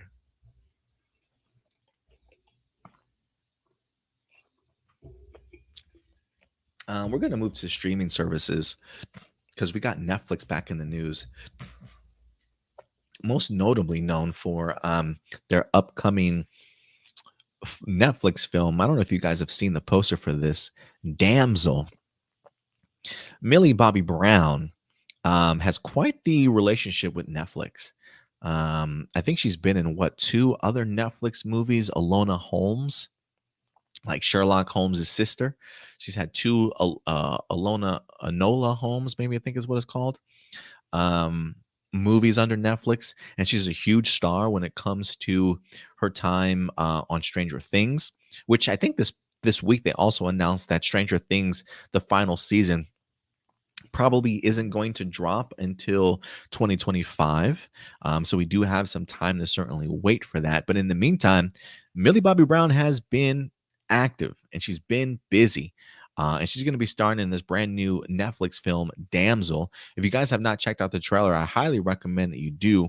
I think it looks incredible. I'm a huge sort of lover of fantasy movies. So this is very much right up my alley. But this week, the director of Damsel has come out and really has some high praise for Millie Bobby Brown and her performance in this movie. So let's go ahead and dive into this. This says this is from GamesRadar.com, which I believe is an extension of Total Films, or the Total Film magazine and website. But it says Stranger Things star Millie Bobby Brown is exceptional in the new Netflix fantasy Damsel, says the director. And yes, they did go ahead and actually drop. Why does this keep coming up this way? And they actually did go ahead and drop a brand new exclusive image from the movie. I'll go ahead and pull up here for you guys too while I read. It says new Netflix fantasy Damsel sees Millie Bobby Brown fight fire with fire in the fairy tale story that's finally being told the right way. The Stranger Things star plays a young woman set to marry a handsome prince, only to find out that their union is a trap. As she's thrown into a cave with a fire-breathing dragon, she must use her wits to survive. Speaking with Total Film in this issue, director Juan Carlos Fresnadillo tells us that Brown is breathtaking in the role. He says she was exceptional, speaking of the way that she approached the film's brutality, as well as the emotional demands of the tough shoot. She understood that this needed to be an extreme survival experience. And in order to make that believable, you have to convey suffering and pain. This is a movie about a transformation, about a girl becoming a woman, and you need to really feel the intensity of it. She didn't want to cheat any of that, and that's why she we pushed all the limits to make this a huge roller coaster of an experience for the audience.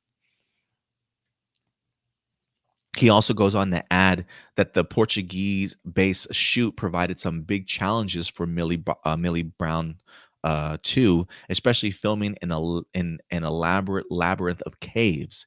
He says the caves were a huge problem in terms of light and in terms of design because you're dealing with an environment that's really tight and dark. He adds mentioning Alice in Wonderland as a thematic inspiration and shrugging off one horrifying scene he chose to light entirely with the flock of flaming sparrows. He says it's not always easy to shoot that kind of stuff, but it's a much bigger challenge for Millie to go through almost half the movie in such a difficult environment. You're dealing with rocks and hard surfaces, cramped ceilings, fire, water, darkness. If you want to be realistic, which was the goal, you have to really believe it. And that kind of realism implies toughness. Damsel is set to go ahead and release on Netflix March 8th. And you can probably best believe we'll probably do a review for this movie also. But there's a couple things that really jump out to me, man. I'm eager for this movie. I feel like personally, the more and more that I see of this movie, the more hyped I get for it because I already know what type of actress Millie Bobby Brown is. She is an exceptional one. She is remarkable to me. I really want to see her. I don't want to say get out from this Netflix deal, but I really want to see her more on the big screen, like go to a movie and see her. I'm trying to remember the last time I saw her on a big screen movie was probably Godzilla, King of the Monsters. If she's been in another big screen movie, like let me know that's been released in theaters. But it's been a minute. Um, when I look at the trailer for Damsel, I am super fascinated by it. I was under the impression that these tunnels and what I'm seeing on the screen is like all set design pieces. But it sounds very much like, according to the director, like, no, we were in Portuguese caves and things like that. Like, we really went into sort of this natural environment and maybe worked our way around all the tough aspects of filming here.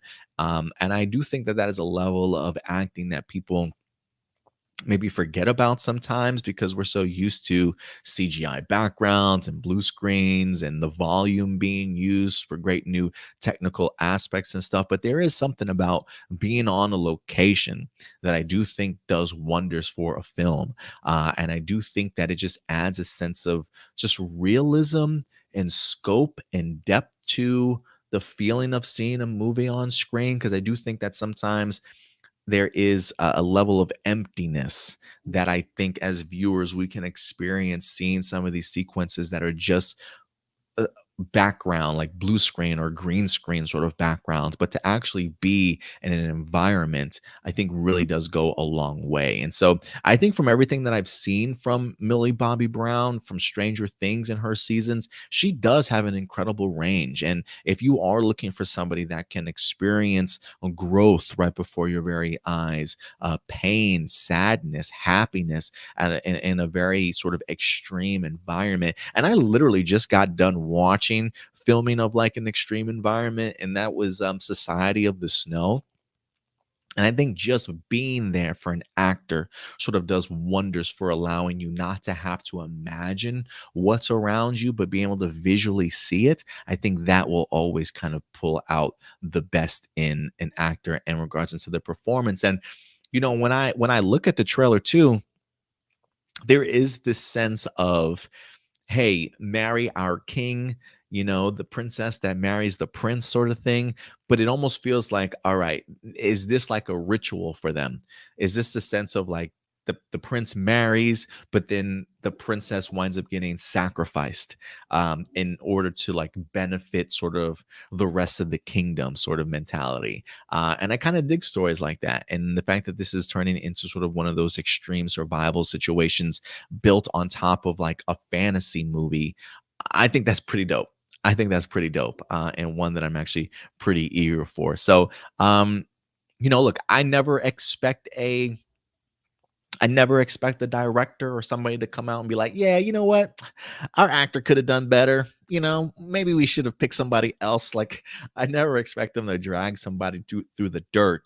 But I do think it's important when you listen to a director or read what a director says about somebody, the words that they choose to use, I think really does go a long way and makes me believe that he believes everything that he's saying here. And, if you haven't felt like Millie Bobby Brown has given sort of a performance that sort of separates her from some of her past work, despite this being a fantasy level film, I do think that this might be one of those films that make you go, wow. Like if you didn't recognize her before, you might recognize her now. And so I'm keeping my fingers crossed, man. I'm hoping this is a great additional launching point for Millie Bobby Brown, because I want to see her more on the big screen than I think that we've seen so far, because I do think that she's more than a star. I think she's more than a star. So we'll see. But let me know your guys' thoughts in regards to this. What do you think about the director's choice of words for Millie Bobby Brown here? Learning a little bit more about what the true setting of this film was like, how they went about dealing with the natural environment and things like that. Do you think it goes a long way? Do you think it'll add depth not only to her performance, but the movie as well? Definitely go ahead and let me know your guys' thoughts in the comment section box below.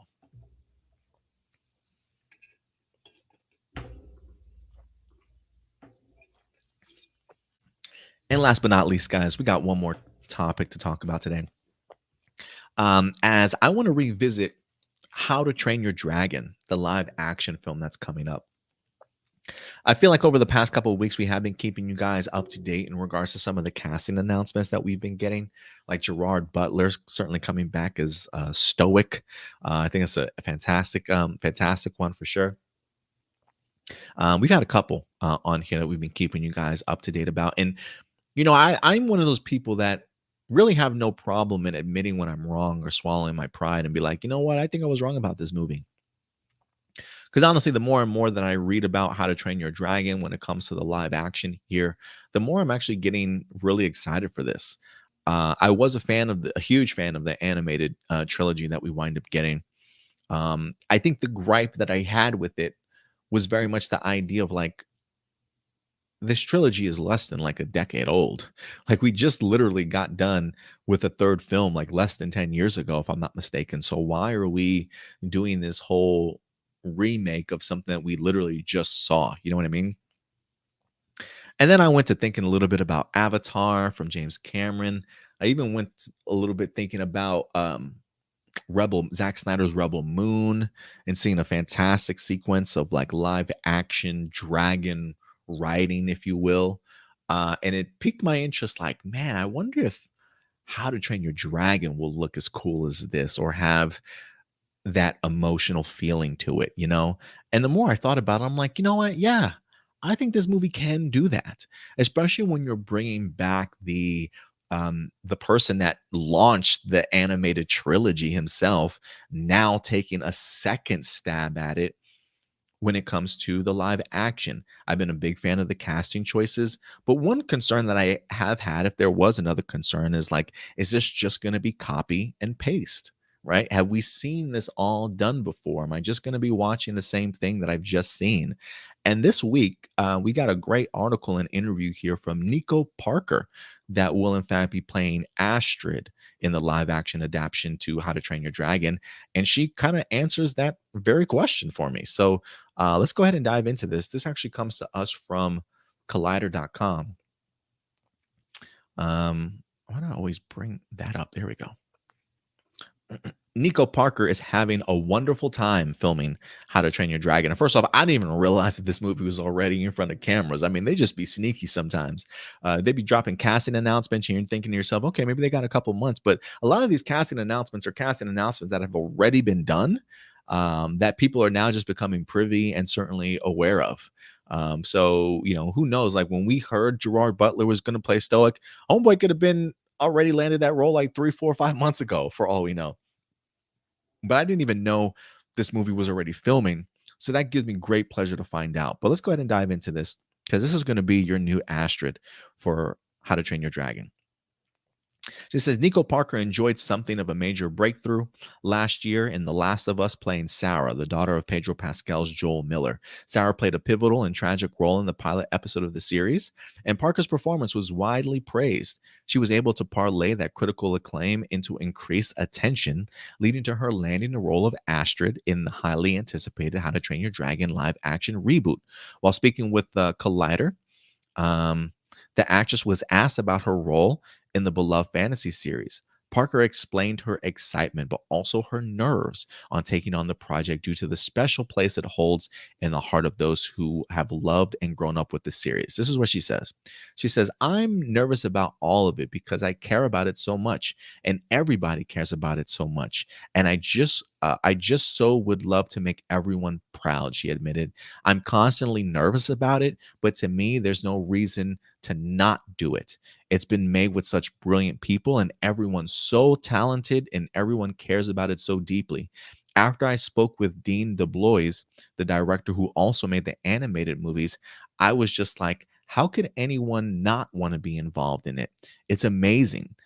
It's stressful, but I'm very, very excited for it to be finished and out in the world and everyone can experience.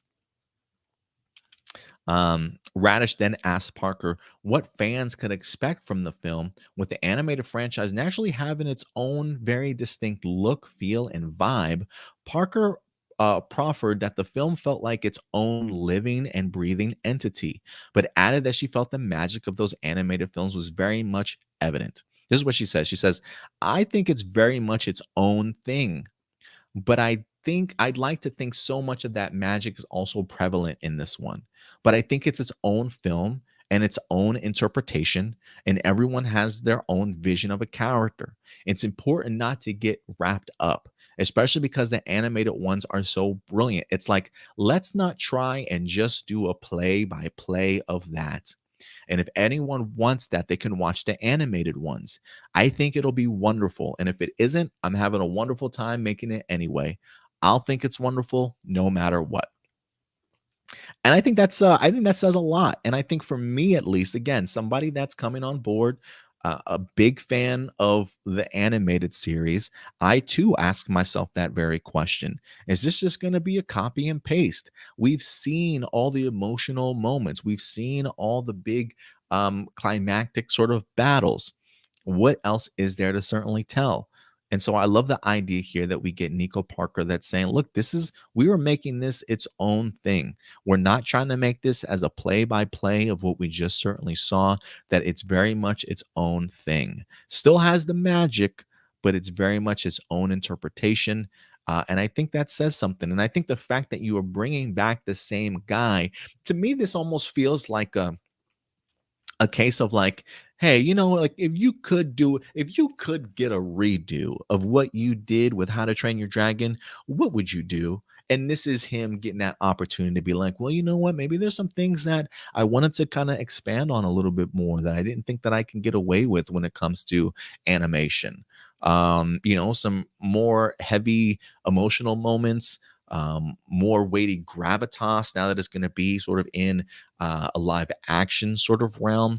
And so I go into this movie now not expecting this to be beat by beat of what we got. Will there be some moments? Obviously, introductions with people might certainly change a little bit. I'm not expecting line for line or anything like that. This feels very much like a let's revisit this, but let's improve upon what we've done before. And if we can separate this from the animated series and do things our own way, I think that's a big win. I think that's a big, big win. And I'm not gonna lie, especially after the first How to Train Your Dragon and that big climactic battle that we had with that damn dragon that was like inside the mountain in the volcano. I want to see what that looks like on the big screen in live action. Because if it was intense animated, imagine how intense it's going to be when it's live action. So I completely agree here with what everything Nico Parker's saying. I think she's saying all the right things. Look, regardless if this movie is going to be good or not, the fact that she has a wonderful time doing it is the only thing that I can personally ask for. Because if the actress is having a good time, then I know she's putting her best foot forward and she's going to give one hell of a performance in here. And I love the relationship between Hiccup and Astrid. And if she loves it too, then I think we're going to have some great sparks and things like that. And she's right. There is a whimsical, sort of magical aspect towards How to Train Your Dragon, especially with it being sort of like a fantasy movie. How do you transition that into live action and still capture sort of the emotional beats and the magic that the first one had? And I think, again, it's very important that you're bringing back the same guy that made the trilogy to continue his vision, but maybe slightly differently and tweaking some things here and there. And I do think that it will certainly do this movie justice. So look, I'm a guy that's come around on this. I'm definitely a guy that's come around on this. I'm trying to be more positive about it for sure. And I feel like the more and more I hear about this, the casting goes a long way. And finally, the reinforcement that this is truly going to be its own thing, I think makes me a happy camper at the end of the day. So, yeah, guys, let me know your thoughts in regards to this. Nico Parker discussing filming for the live action of How to Train Your Dragon. Are you as surprised as I am that this movie's already in front of cameras? I completely forgot about it, to be quite frank with you. Yeah, man, I'm pretty hyped for this. But let me know your guys' thoughts in the comment section box below. All right, guys. And I think with that out of the way, that will wrap up all of our main topics today. Man, coming in at a minute or a minute and a half, an hour and a half. Not too bad getting through some 6 topics when you're rocking solo dolo today. I do feel like I am just do I look and feel low energy to y'all today? Because I feel it, man. I feel it. I feel like I'm dragging right now. Just it's one of those days, bro. Um, I'm sorry. I'm sorry. Let's get into our next segment though, shall we? And now, everybody, it is time for live viewer questions. And let's get into our live viewer questions, y'all. I'm gonna go ahead and bring this up here. I believe that's it. Yeah. All right. Get this stuff ready. So yeah, if you guys have any live viewer questions, feel free to submit them over. Just go over to our YouTube channel here, APlus Hero Report. Click on that community tab as you see right there. And there will be a live viewer question portion here for you guys. And we got 6 topics or 6 questions for you guys today. So let's go ahead and sort this out. Let's see what you guys are saying. Marcelino's up. You're up, buddy. What do we got here for me today? Oh, should I put up this banner too? Can I pull up both of these at the same time? I sure can. Adam, you've always said that Zack Snyder was pushing for Man of Steel 2, but I never heard anything like that from Snyder himself. A Man of Steel 2 is what I envisioned the studio would want, but doesn't fit in Snyder's original plan. I constantly hear that Snyder's plan was for 5 films composed of Man of Steel, Batman versus Superman, and a Justice League trilogy. What did you hear Snyder wanting a Man of Steel 2 over a Justice League Society? And where does the confusion sort of come in? Let me see. That's a good point. It's been a minute since I've heard him talk about it, but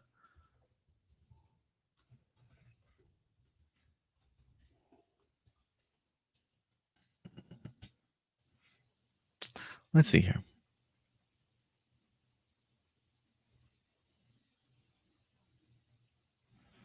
I'm trying to do a Google search real quick here. Because of when I always heard of Snyder's plans, um, it wasn't necessarily a trilogy of Justice League that I had heard of. I believe it was Man of Steel, Batman versus Superman, um, Justice League, Man of Steel 2, and then a Justice League 2. Is how I thought I originally had heard about it.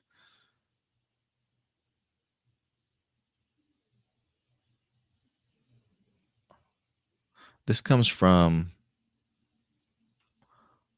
what's this, Fandom Wire? DC villain Zack Snyder wanted Henry Cavill to fight in Superman 2. Let me see.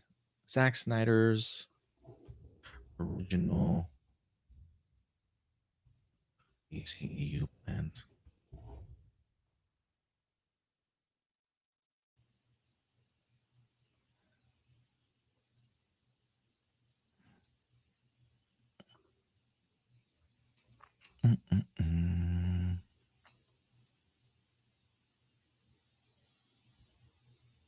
Because I was always under the impression that when he said he wanted to do a Man of Steel 2, the idea that Man of Steel 2 was really going to be Henry Cavill really portraying sort of that classic Superman. You know what I mean?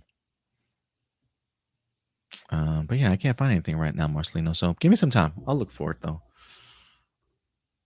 I see a couple other things. I'm just skimming through them right now. I probably should have read your question beforehand to make sure that I had this in mind, to make sure I had this ready. It says just before Man of Steel was released, the studio announced Snyder would direct Man of Steel 2. Yet, following the mixed reaction to Man of Steel, the studio decided to pivot to make Man of Steel 2 into Batman versus Superman.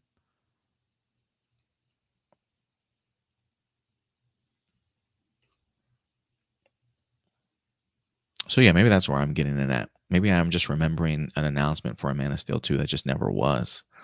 But I thought that was already part of his original plan or layout. But I'll do more searching. I'll do more searching for you, Marcelino. How come Naomi never appeared to be a lower budget? How come Naomi appeared to be on a lower budget than normal CW shows? I know it's a CW show, but CW shows normally don't look that low budget. All the special CGI, cinematography, editing looks like a YouTube TV show with a bunch of college kids. It really did. I will admit, it really did look like a low budget. But I'm under the impression at that point in time that maybe CW kind of knew the direction in which this show was going to go. You know, because I think right after when we had like Naomi, right after that, we wind up getting what Gotham Knights. I think Gotham Knights was like the only brand new project out of the CW and DC television after Naomi. So I do wonder if like the writing had already been on the wall. And so when they were developing Naomi, maybe they already had I don't want to say they had the intention of it being a one-off, but maybe they didn't just want to invest as much money in it because of the fact that they knew the trajectory in which it was going. That's the impression that I'm under, is that they just didn't want to put their foot forward financially for that if they didn't necessarily have to. Because I would agree, it did look very much like a low budget college fan film at times when it comes to its graphics. Without going into spoilers, is Rings of Power really worth watching? I'm saying this as someone who's not a big Lord of the Rings fan. I watched the original trilogy. I appreciate them for what they were, but they aren't my favorite movies or franchise of all time. And everyone I talked to from my family and friends and YouTubers, which I did not have nice things to say about the series. Everyone says the writing is bad and the plot lines are disjointed. without going into spoilers, is it really worth watching? If you're not a fan of Lord of the Rings, then no. Then no. Like if the Lord of the Rings original trilogy didn't impress you enough, or like didn't really like, even though you appreciate them, but they're not your favorite movies, then no, Rings of Power probably isn't necessarily for you. Um, if you want to check it out, I wouldn't blame you. I can see why Rings of Power got the pushback that it did. Um, it is a slow cooker, but I think I'm gonna say I think everything that Tolkien does is a slow cooker. You know, I don't think Tolkien stuff is the easiest to certainly adapt, but I do think there is some intrigue for sure. Like if you're fascinated in a character like a Sauron, if you're fascinated in elves and just the world and the lore that maybe came before Lord of the Rings trilogy, and maybe how things come to power, how things come to be, um, then I do think that is something that will pique your interest. I didn't think the plot lines were disjointed. The series made sense to me. I think I think they hit all the beats that they needed. It made sense to me, honestly. I just think it's a slow cooker, and I think some were expecting it to just come out of the gate swinging. And I don't know if that's ever been anything that Tolkien has been known for. Now, um, I look at something like Peter Jackson's trilogy, and it definitely is made for the big screen and movies. I mean, the movie itself, I think, starts off with a huge climactic battle, right? To kind of give you the groundwork of the end of like the particular year or era or something like that, going into the next one. And so that immediately sort of brings you in, and then you take your time building with Frodo and Gandalf and things like that. So I do think that the pacing for Rings of Power is relatively slow, but if you like sinking your teeth into Tolkien lore, and seeing the building blocks of what eventually becomes what we know of as the Lord of the Rings trilogy, then I say give it a shot, because I do think you've got some great performances in here. Um, I think for me, the last couple of episodes really blew me away. I thought they had a really it was like the mid-season, not the mid-season finale, but the penultimate episode had my freaking jaw on the ground. Like the revelations that really started hitting you towards the end of the first season, I think were like really have me anticipating a second season personally. But I'm not going to argue with people that didn't like the series. I can fully understand why people didn't, but the series just hits me differently than it did other people. So again, if you're not someone that was a big Lord of the Rings fan, even though you watched your trilogy, you appreciate them, but they're not your favorite movies and franchises of all time. Like if you're not invested in it like some are, then no, I wouldn't. I wouldn't recommend it. Let's see here. What else we got? Peg C, what's up, Peg C?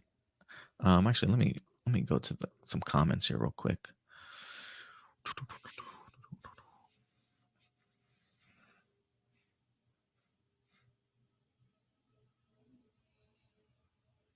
Marcelino says, "Hey Adam, why wasn't there more budget?" Okay, I already went through that. Johnny Marrero, "Hey Adam, what's up, man? Sorry I'm late." Hey, no problem, Johnny. Always welcome here anytime, buddy. Marcelino says the main thing that keeps me from watching Rings of Power were the criticisms of the writing. I didn't have a problem with the writing so much, but again, the pacing is probably, I think it can be a drag. There's a lot of world building. I think if you understand some of the characters, um, I thought the writing was fine personally, but to each their own. Peg C, hey Adam and company, hope you're all doing well. A couple of questions. What are your thoughts on the Rock'em Sock'em Robots movie being in development? Didn't we just get that in Real Steel with Hugh Jackman? Vin Diesel, oh, of course. Vin Diesel will star in a new live action film based off of Rock'em Sock'em Robots.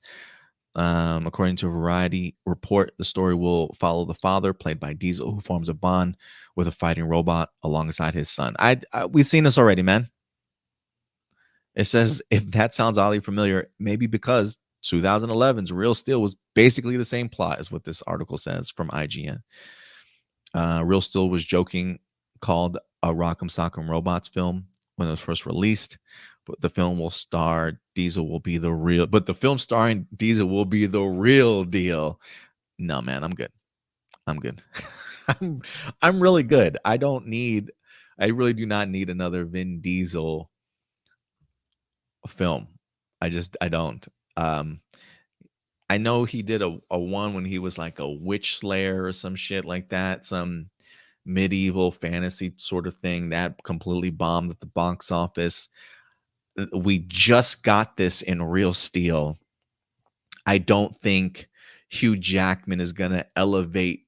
I don't think Vin Diesel is going to elevate this same sort of material like Hugh Jackman just did in 2011 with Real Steel. This just feels like did Vin Diesel not watch Real Steel? Like why did his agent even ask him to take on this role?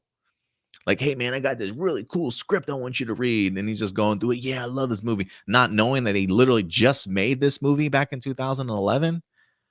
My question would be, what's going to separate this from that other movie? Because if you're just going to tell me Vin Diesel, no, I'm sorry, no, no. So no, I don't really care for it, unfortunately. Adam, what are your thoughts on the live action of Barney the Dinosaur being in early development? This I'm kind of interested in. This I'm gonna be kind of interested in. Some because of the fact that actually this didn't bring up the article, but maybe I can find it. It just took me to some weird variety page that does not have any articles on it whatsoever. Let me see.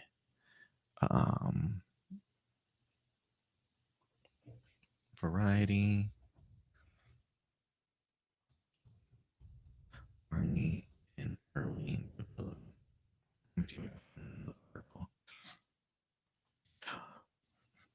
I got one from May.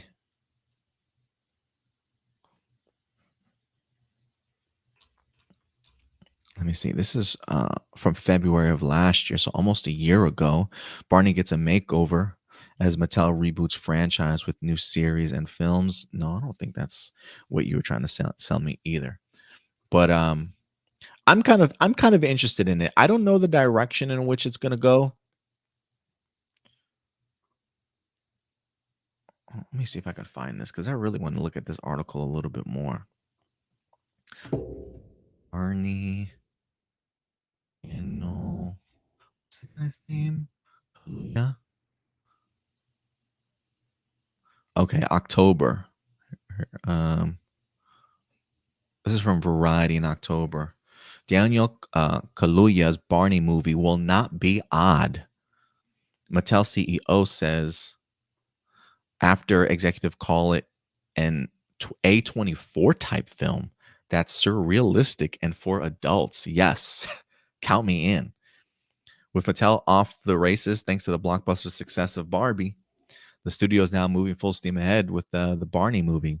The project became a subject of fascination and cinephiles after Mattel Films executive told The New Yorker in July that the script was similar to an A24 movie and the surrealistic films from Charlie Kaufman and Spike Jonze. Neither of those sources of inspirations are necessarily family friendly.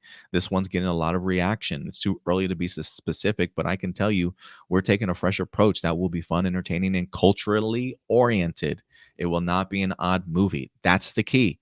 Culturally oriented. That's very much a Barbie vibe for sure. According to Christ, Kaluuya's Barney movie will not be odd. This comes after they said about the project, we're leaning into the millennial angst of the property rather than the fine tuning this for kids. It's really a play for adults. Not that it's rated R, but it'll focus on some trials and tribulations of being 30 something and growing up with Barney, just the level of detachment within generations. Yes. Yes. Yes. Do I need to put this on my most anticipated movies for next year? Like, no lie. Yes. That's the key. That's the magic. That's what made Barbie so successful, because there is just a generation that grew up with Barbie very much as a significant portion of their life, very much as a role model. And as we've gotten older, right, that role model has kind of turned and changed into something else. As we've gotten older, we've become more cynical. We've become a little bit more detached from our kid friendly selves, and we've had to become adults, right? And these characters now have different meanings to us in this world, but it does not mean that there's still not a lesson that these characters can teach us, especially in the time period that we're in and the society that we're certainly in as of right now. It's that same level, and I don't know if you guys caught on to this week. It's that same level of like, I don't know if you guys heard, but Elmo sent out a tweet this week that got like nearly 2 million views or like 2 million responses. It was just a simple tweet from Elmo, like, Elmo wants to know how everybody's doing. How's your day going? How are you feeling? And people just vomited emotionally all over this tweet, because I think that there is something about things that we grew up as kids that as adults we tend to forget the life lessons of. Simple life lessons that literally should carry us through our adulthood on how to be great people and help us through the challenges of our life. And somewhere along the way, we've become so cynical. A new generation has certainly flourished that is definitely disconnected from those things that we kind of grew up sort of as kids, but that does not mean that there's not still a place for them in our lives that can help mold and shape us and still teach us sort of valuable life lessons, even still to this days. And so I think that's why Barbie resonates so much, because it's at a perfect sort of time in our society. And I think that's why something like Elmo's tweet resonated with so many people and got as many responses to it. And I think that's why something like Barney, you have to attack Barney significantly different. And I think if Mattel is on to something here, if they can keep up this pace of what they just did with Barbie and realize we've got all these great we got all these great sort of characters at our disposal that people grew up on. How do we take those characters and make them relevant again in this year? And it's about teaching lessons, and it's about opening our eyes a little bit more, sort of thing. So if they want to attack Barbie this way, if they want to attack Barney this way, and not just make it a, hey kids, I'm Barney, look at my friends with me. Like, if they can avoid just doing that and yet flip that on our head and like attach it to especially millennials that grew up on this shit. I think I was definitely too I think I was past the Barney stage, but I had a little brother at the time that was eating that shit up. Barney and Blue's Clues. And so, you know, um seeing that stuff, being around that stuff, I think it really is going to hit the 30 somethings right where it needs to. I truly do. And I think this is going to be impactful as F, just as impactful as Barbie was, but maybe on a different level. So I have high hopes for this now, man. I really do. I think they have a very unique and smart approach to this. It's probably going to get laughed at. Probably people are probably going to shit all over it like they do everything else. But you know what? I bet you people are going to come out to see this movie, man. I truly do. I truly do. But thanks for that question and bring that to my attention, Pexi. What are you guys saying?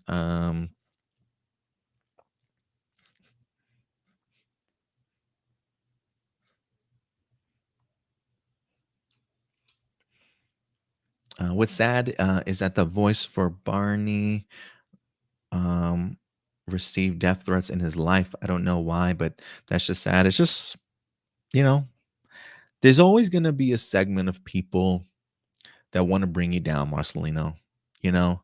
And if you're spreading any level of let's all get along, let's all be friends, There are just some people out there that are just like, fuck that, you know. Um, Sometimes people are just too happy for other people, um, and they want to live inside their little sad shell of a life and try and bring other people down with them. It's just society, and unfortunately, over the past decade or a couple of years, we've really opened the door, I think, for even more people to be that way, and it's really sad. It's really sad. Um, let's see here. Doomsday. Throughout Lupin Ranger versus Pat Ranger, which side were you on? The Phantom Thieves or the police force? Oh, the Phantom Thieves, man. The Phantom Thieves. Who likes the popo, man? No. I think if there was anybody from the police force I was a big fan of, it was probably the Red Ranger. I loved his hot-headedness. I mean, the man literally blew up almost every episode. I mean, the guy's temper tantrums and just his frustrations, I mean, were just hilarious. But yeah, man, I was a big fan of the Phantom Thieves. Based on the teaser for Boon Boomger, what do you think about the designs of the Boon Boomger suits and the helmets? They're growing on me more and more. I see them in live action. I do like the suits. The suits are working for me a lot more. As far as the helmets, the helmets are odd for sure, but I'm trying to figure out how they see through them. Can they see through the rims? Like, are there spacing just for the eyes, for the rims and stuff, so they can kind of see it? My friend Jonathan, I think it was Jonathan, said he hopes one of them's a spinner. Yeah, I think he said he also hopes one that has like a hydraulic system on it, like something out of Cali. I think that'd be great. Um, I think there's fun to be had with the costumes and the helmets for sure. I think they'll continue to grow on people, and I think I said this in the video too when I did my teaser trailer review. I know people were pretty hyped for the teaser trailer. I don't know, have they released, I think I saw a snippet, a new like teaser for the first episode. I don't think we've gotten an official trailer yet. If we've gotten an official trailer, please let me know. I've only known of the teaser trailer and then maybe like the quick clip of like what's to come. But I haven't seen an official trailer as of yet. But I do think once we see the suits in a henshin sequence, I do think, to me, because the suits are as simple looking as they are, that I think the henshin sequence will do something really fascinating with the helmet, along with I guess that's a speedometer on their chest, if I'm not mistaken. I think you could probably do something really fun with those designs by making them pop out visually, using special effects or whatever the case may be, similar to what they did with the track system for Tokuger. I think I can't remember the track system lined up and it highlighted the number on their chest. It might have even set up the track that comes in front of them, so the train comes through and then they do their sequence sort of thing. I love the train wrapping around their helmet with the tracks kind of clinging to it. It made the suit everything because of the henshin sequence, and it just added that much more to it. And I have a feeling the henshin sequence will do just that for the suits and helmets. And for those that have felt kind of on the fence, I do think that it will bring some people around. Blossom, did you see the new Sentai trailer yet? I mean, the graphics are awesome. I mean, holy macaroni. Um, yeah, I did like the graphics. It felt very Speed Racer meets Mario Kart to me, with just the track that they're on. If they can really channel that Speed Racer vibes for sure, then I think we might have something really fun here. But I'm still critical of the teaser trailer simply because of the fact that it didn't give me any new information. It felt like a toy commercial more than anything to me, just highlighting a bunch of cars and seeing the figures and things like that kind of come together. And it had a lot of 3D sort of green screen backgrounds that I'm a little tired of. I think the clip that I saw might have actually shown the Rangers in sort of a real set location, and that made me breathe a sigh of relief, because I just don't want it to be so heavy-handed like something like a King Osier was. If the fighting sequences and the Zord stuff is mostly in that 3D sort of world and that CGI world, then I'm completely cool with it. But I just don't want the entire series to be bogged down in that, because I do think that brings a level of detachment. and seeing the Rangers in the suits in actual real lighting and on real locations, and just telling a story in that realm, I think will go a really, really long way. So I still need to see more, but the teaser trailer for me was just meh. I know some people again. If you really enjoyed it, I'm not trying to knock your enjoyment for it. I'm glad that you guys did, but for me, I just need a little bit more than a toy commercial for me, at least. Remember how I said that all those Giga Tokusatsu Rangers and Akiba Ranger suits are Power Rangers imagined by different people? How can our Tokugers know them? How do you think I should have them find out about them? Remember I said all those Giga Tokus Rangers and Akiba suits are Power Rangers imagined by different people? How can our Tokugers know them? How do you think I should have them find out about them? Maybe they find a way to get into people's minds and see what their thoughts are and what they're imagining.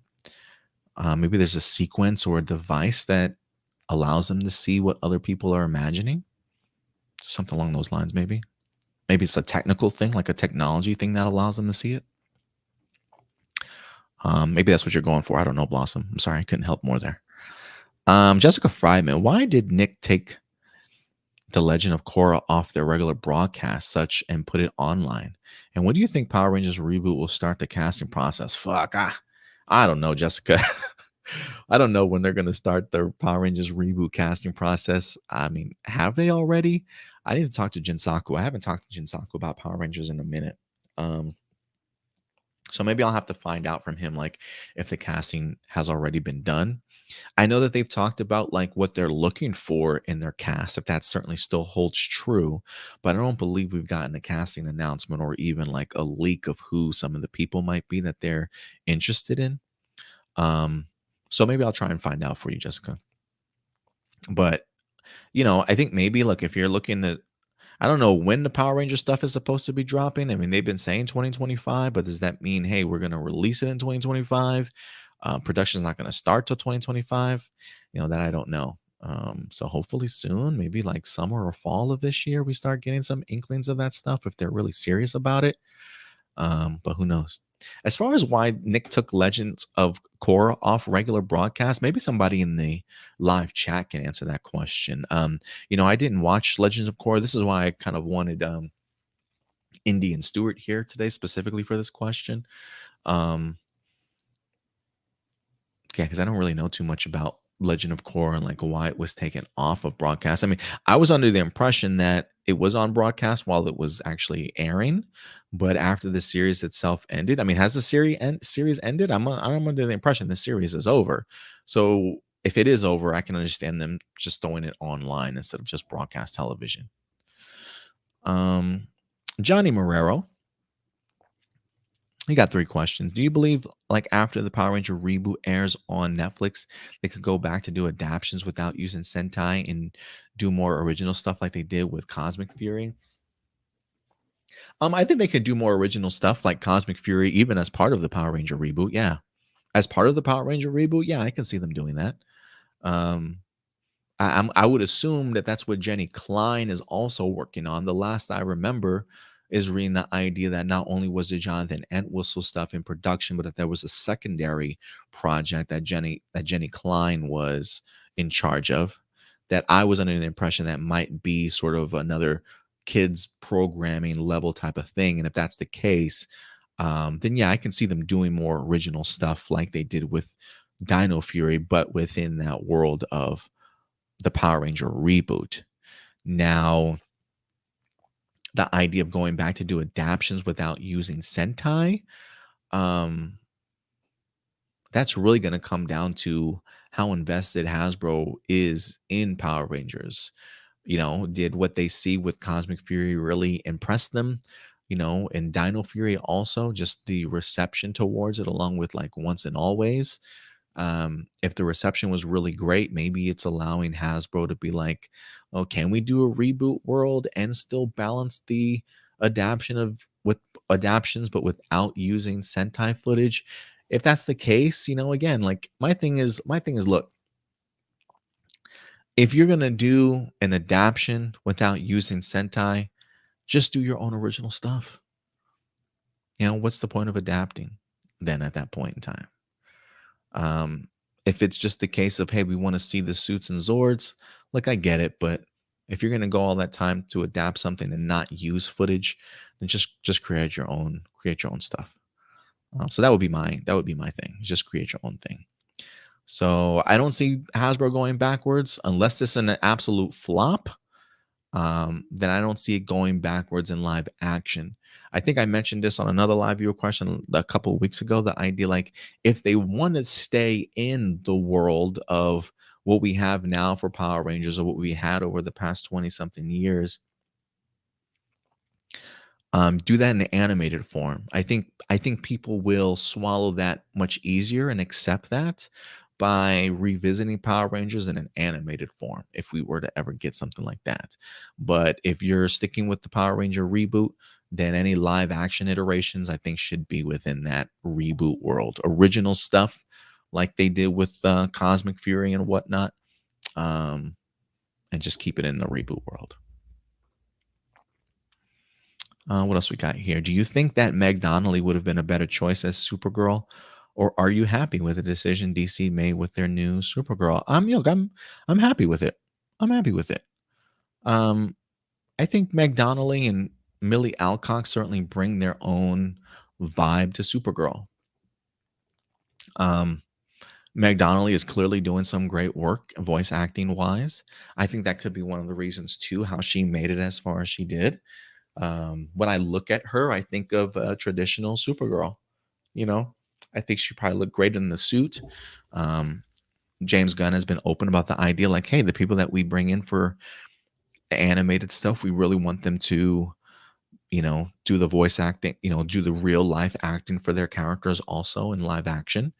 I believe Meg Donnelly was probably hired to do this before the full reveal of James Gunn's ideas and plans. But I think the fact that Meg Donnelly still, despite that, made it as far as she did tells me how great of an actor that she is. So while again, I think Meg Donnelly for me was my first choice, I do think it's important to understand that while we want a fan cast and have people that we love and we think would be great for a role, you know, that actor also has to fit what the director and the writer want. And if they envision a different Supergirl that's not quite your traditional, yes, maybe Meg Donnelly can perform that, but maybe they still view her as it's just maybe a little too traditional. But Millie Alcock, on the other hand, she's a huge star right now. There's a lot of momentum behind her. She does have this edge and an authenticity about her. And I'm sure probably when she puts on that suit and she performs her ass off, just like Meg Donnelly did, she probably hits a little bit different, you know? And if that's who James Gunn and them pick, then I trust them that that's the Supergirl that fits the need for this story instead of making fans happy. And sometimes that upsets people, but I do think you have to go with what will make your film better. And if Millie Alcock, they personally feel makes that film better, then you know what? Then I'm happy with that decision. But I think she's going to be great. I think she's going to be great. With Wizards revival happening, do any other Disney shows like Kicking It, Good Luck Charlie, Labs Rat could get the same treatment for a revival and move for Disney channels and Disney Plus? Yeah, I think so. I don't know how big Wizards of Waverly Place was. I feel like that was a pretty big, like, even if, because I think even I was kind of like in my adult phase when Wizards of Waverly Place came out, but I still knew of it. I still found myself watching episodes from time to time, right? Like if it was on, it usually would stay on, usually background, but I would keep it on, laugh here and there, sort of thing. I enjoyed the show for what it was. I'm not a hardcore fan or anything like that, but if it was on, I definitely would keep it on. I probably didn't change the channel very much when it was on.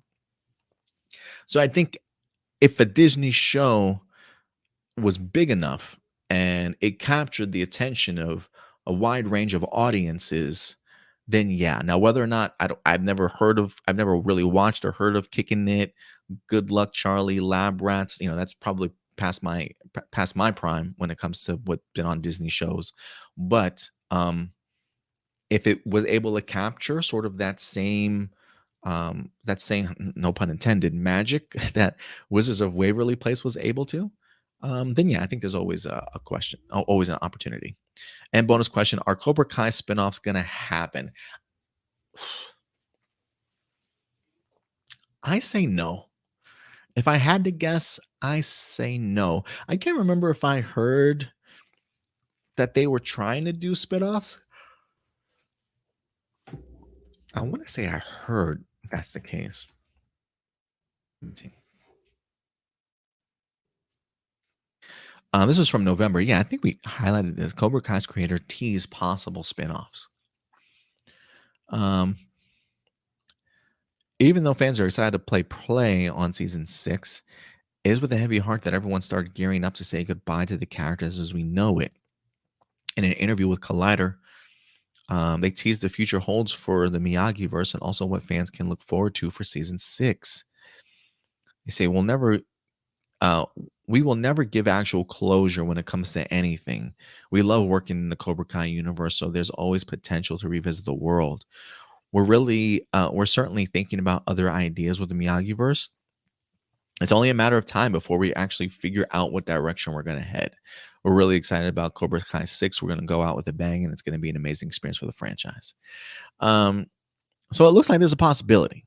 There's a possibility. They have set up some really great characters in here that they wanted to pass the torch along. They probably could. My question would be, what would be the involvement of some of the big stars, like Johnny and Daniel? Would they want to come back and be involved in a spinoff, or is their story going to be complete and they're going to pass it to the younger generation to do a spinoff? My biggest question would be, who out of that spinoff is deserving of their own series? Can they carry their own series without being a one-off season by Netflix and then the series being dropped?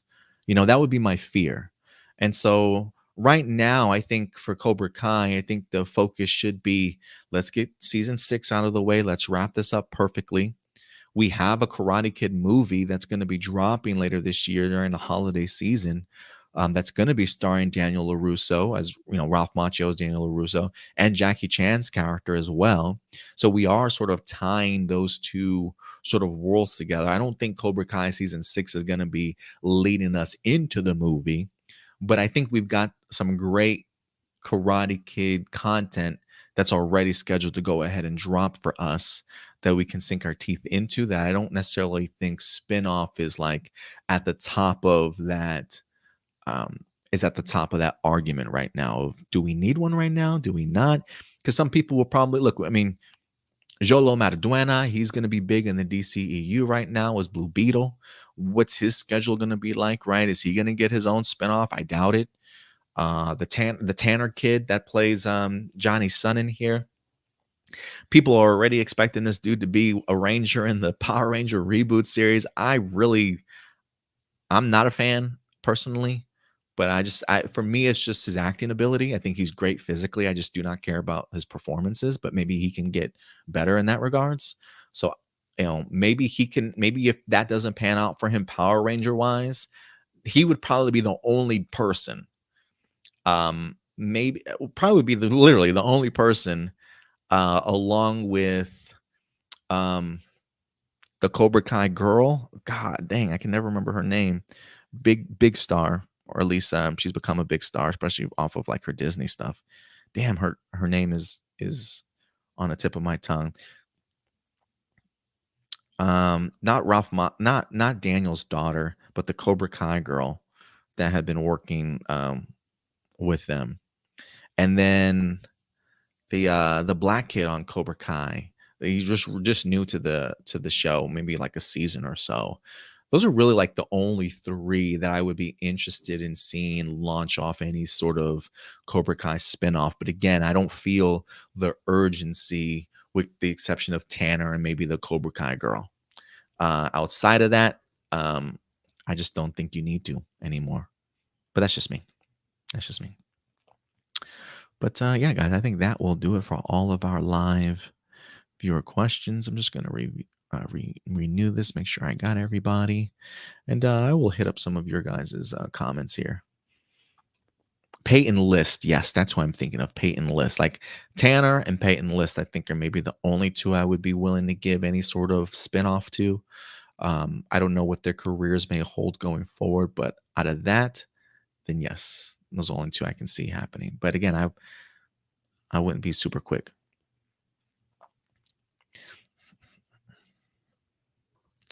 Marcelino, what's funny is that my cousin said he didn't like Lord of the Rings, but he also hates Nope more and said that he would much rather watch Rings of Power a million times over than Nope one more time. I mean, those are two completely different types of films. I mean, first off, one's a film, one's a television series, and they are vastly different when it comes to like, there's not even a comparison.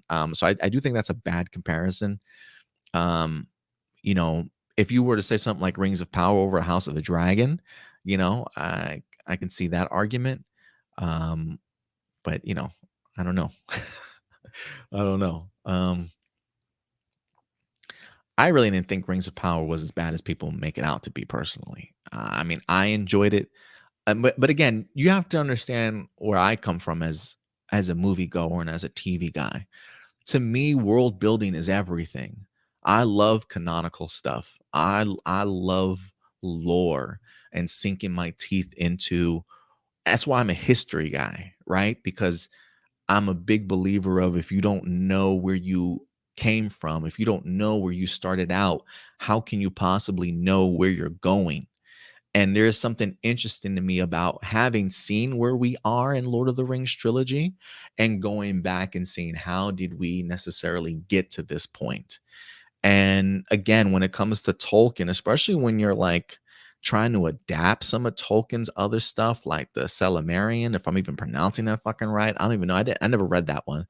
I really just read the trilogy itself and some of the Hobbit, but the Cemelarian, again, I could be completely butchering the shit out of that name. It's just off the top of my dome right now.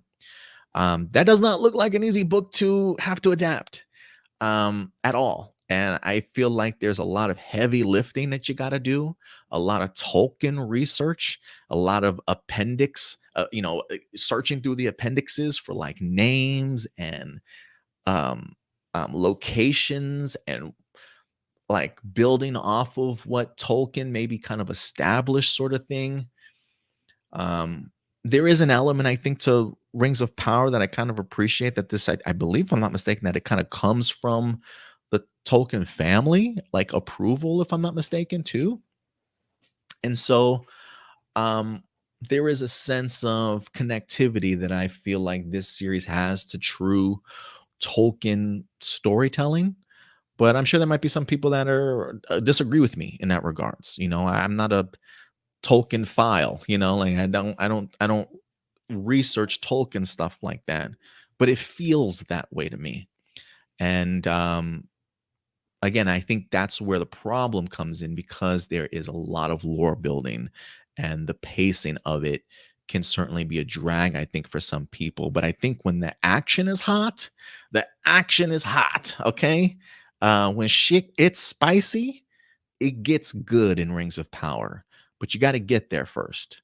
And so I think season one was very much a build-up, establishing characters, establishing locations, people, societies, and how that kind of all comes together. Because again, for me, Rings of Power, sort of penultimate, and the season finale, those two episodes really were like, whoa, really set the groundwork for what I'm anticipating when it comes to season two. So again, it's not going to be for everybody, but at least you have an idea kind of going into it, and even knowing that, and people giving it a shot, they still may not be into it. And guess what?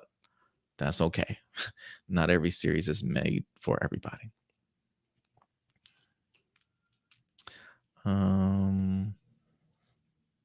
Ram Jam, he says, I met the suit actor for Raphael for the 90s TMNT movie. I asked him how he was able to see in the headpiece.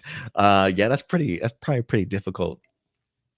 I was always fascinated by the guy. If you guys remember Secrets of the Ooze, what was the Asian friend that the Ninja Turtles had? Was it Chino? I think his name was. I can't remember.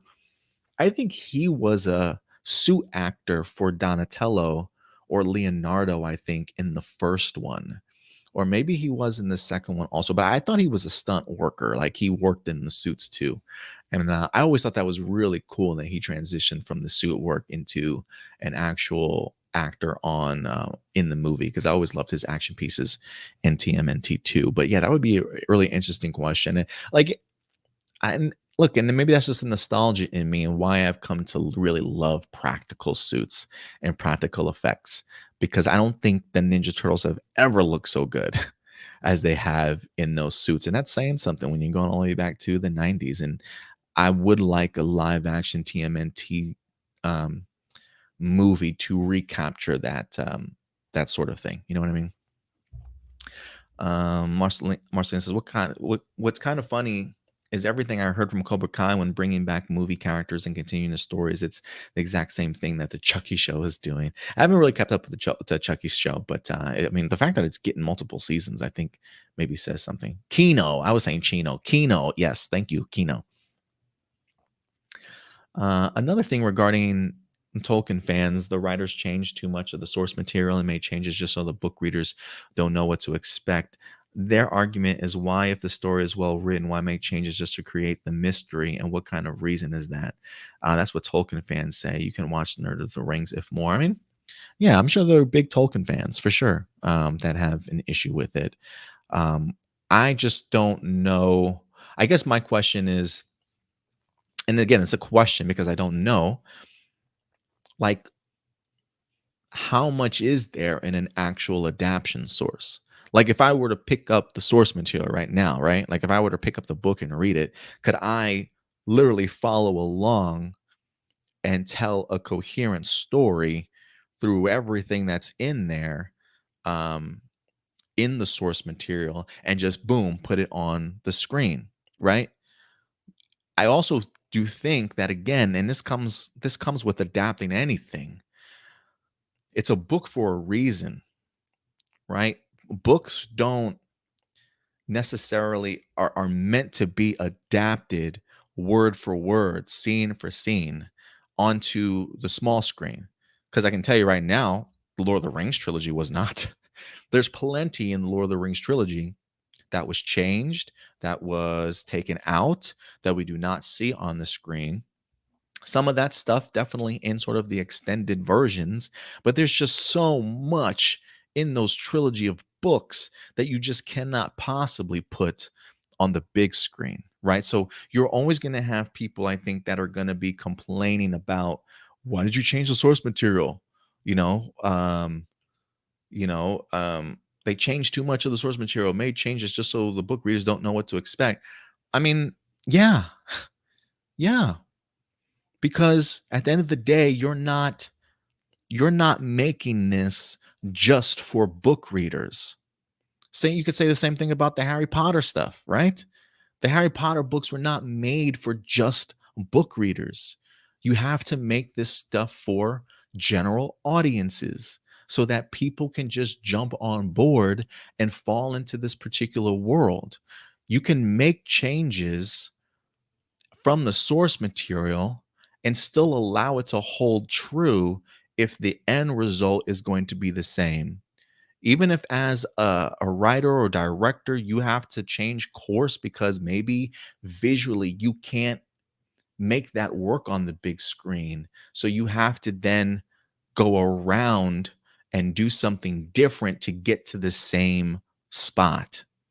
And I think that's always going to be an issue that people are going to have with adaptions. Same thing, again, if you're adapting a book, and even if it goes to TV or a movie, you will always find the original book readers and those that are faithful to the book will always complain, I feel like, about the idea. It's not like the books. I get it. I get it.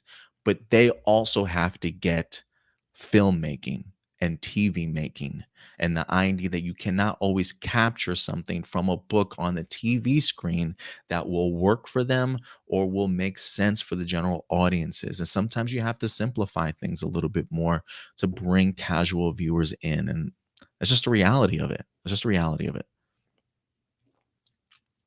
The argument is, if the story is well written, why make changes to create a mystery? And what kind of reason is that? It can be well written, but it doesn't mean that it's well written for TV or that it's well written for the big screen. And so some things do have to be taken into account to make it accommodate and work for what you're trying to create. And I'm sure it's one of those things where they probably try and do as minimal of that as possible, right? But you're always going to have people that feel some type of way. That's all. Marcelina says the Chucky show is great. If you have time, definitely recommend it. I've heard good things about it. I've heard good things about it. For sure. I don't even know what season that's on, like season 3 or something like that. So it must be doing pretty good to be sticking around that long.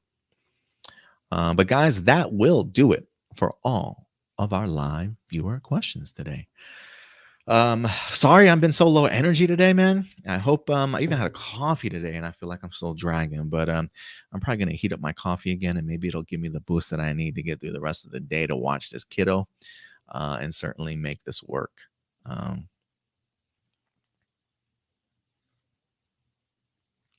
Marcy says, I think you should have a conversation with the Nerd of the Rings because you two have different mindsets and it'll be interesting to see you two bounce ideas off of each other. Yeah, there's a possibility. Not a problem, Marcelino. I think you're probably right. If anything, I probably would want to go ahead and rewatch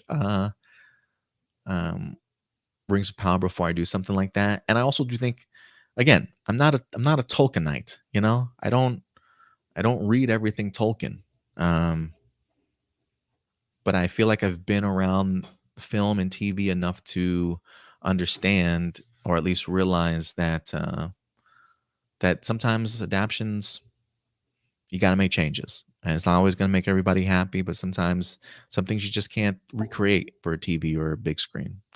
But you know, we'll see. But that's a good suggestion for sure. All right, y'all. I think that's going to do it for me here today. Pray for me that the rest of my week goes a little bit better than it has so far, and that I can get this boost of energy. I got to make some other content here as well once I get done with this. So wish a brother luck. But all right, y'all. Other than that, that's going to do it for me here. We'll have some other content for you guys the rest of the week. Certainly stay tuned. And hopefully I can start getting those Oscar-nominated movie reviews out here for you guys. February is going to be pretty busy for us heading into the Oscars.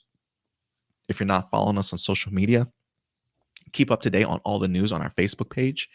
You can also follow us on social media at APlus Opinions, as you see right here. Very active on social media, Instagram, Twitter. We also have a TikTok at Hero Report if you want to check us out over there. There's a discourse that we have. If you like your forum communities, there is a Discord that we have in the description box below for you guys. Go ahead and certainly check that out. But other than that, that's going to do it for me here, man. So I will see you guys next week. Hopefully we'll have a bigger crew here with you guys and more to talk about. But until then, do me a big favor as always, y'all. Take care of yourselves, take care of each other, and keep it A+. I'll talk to you guys later. Bye.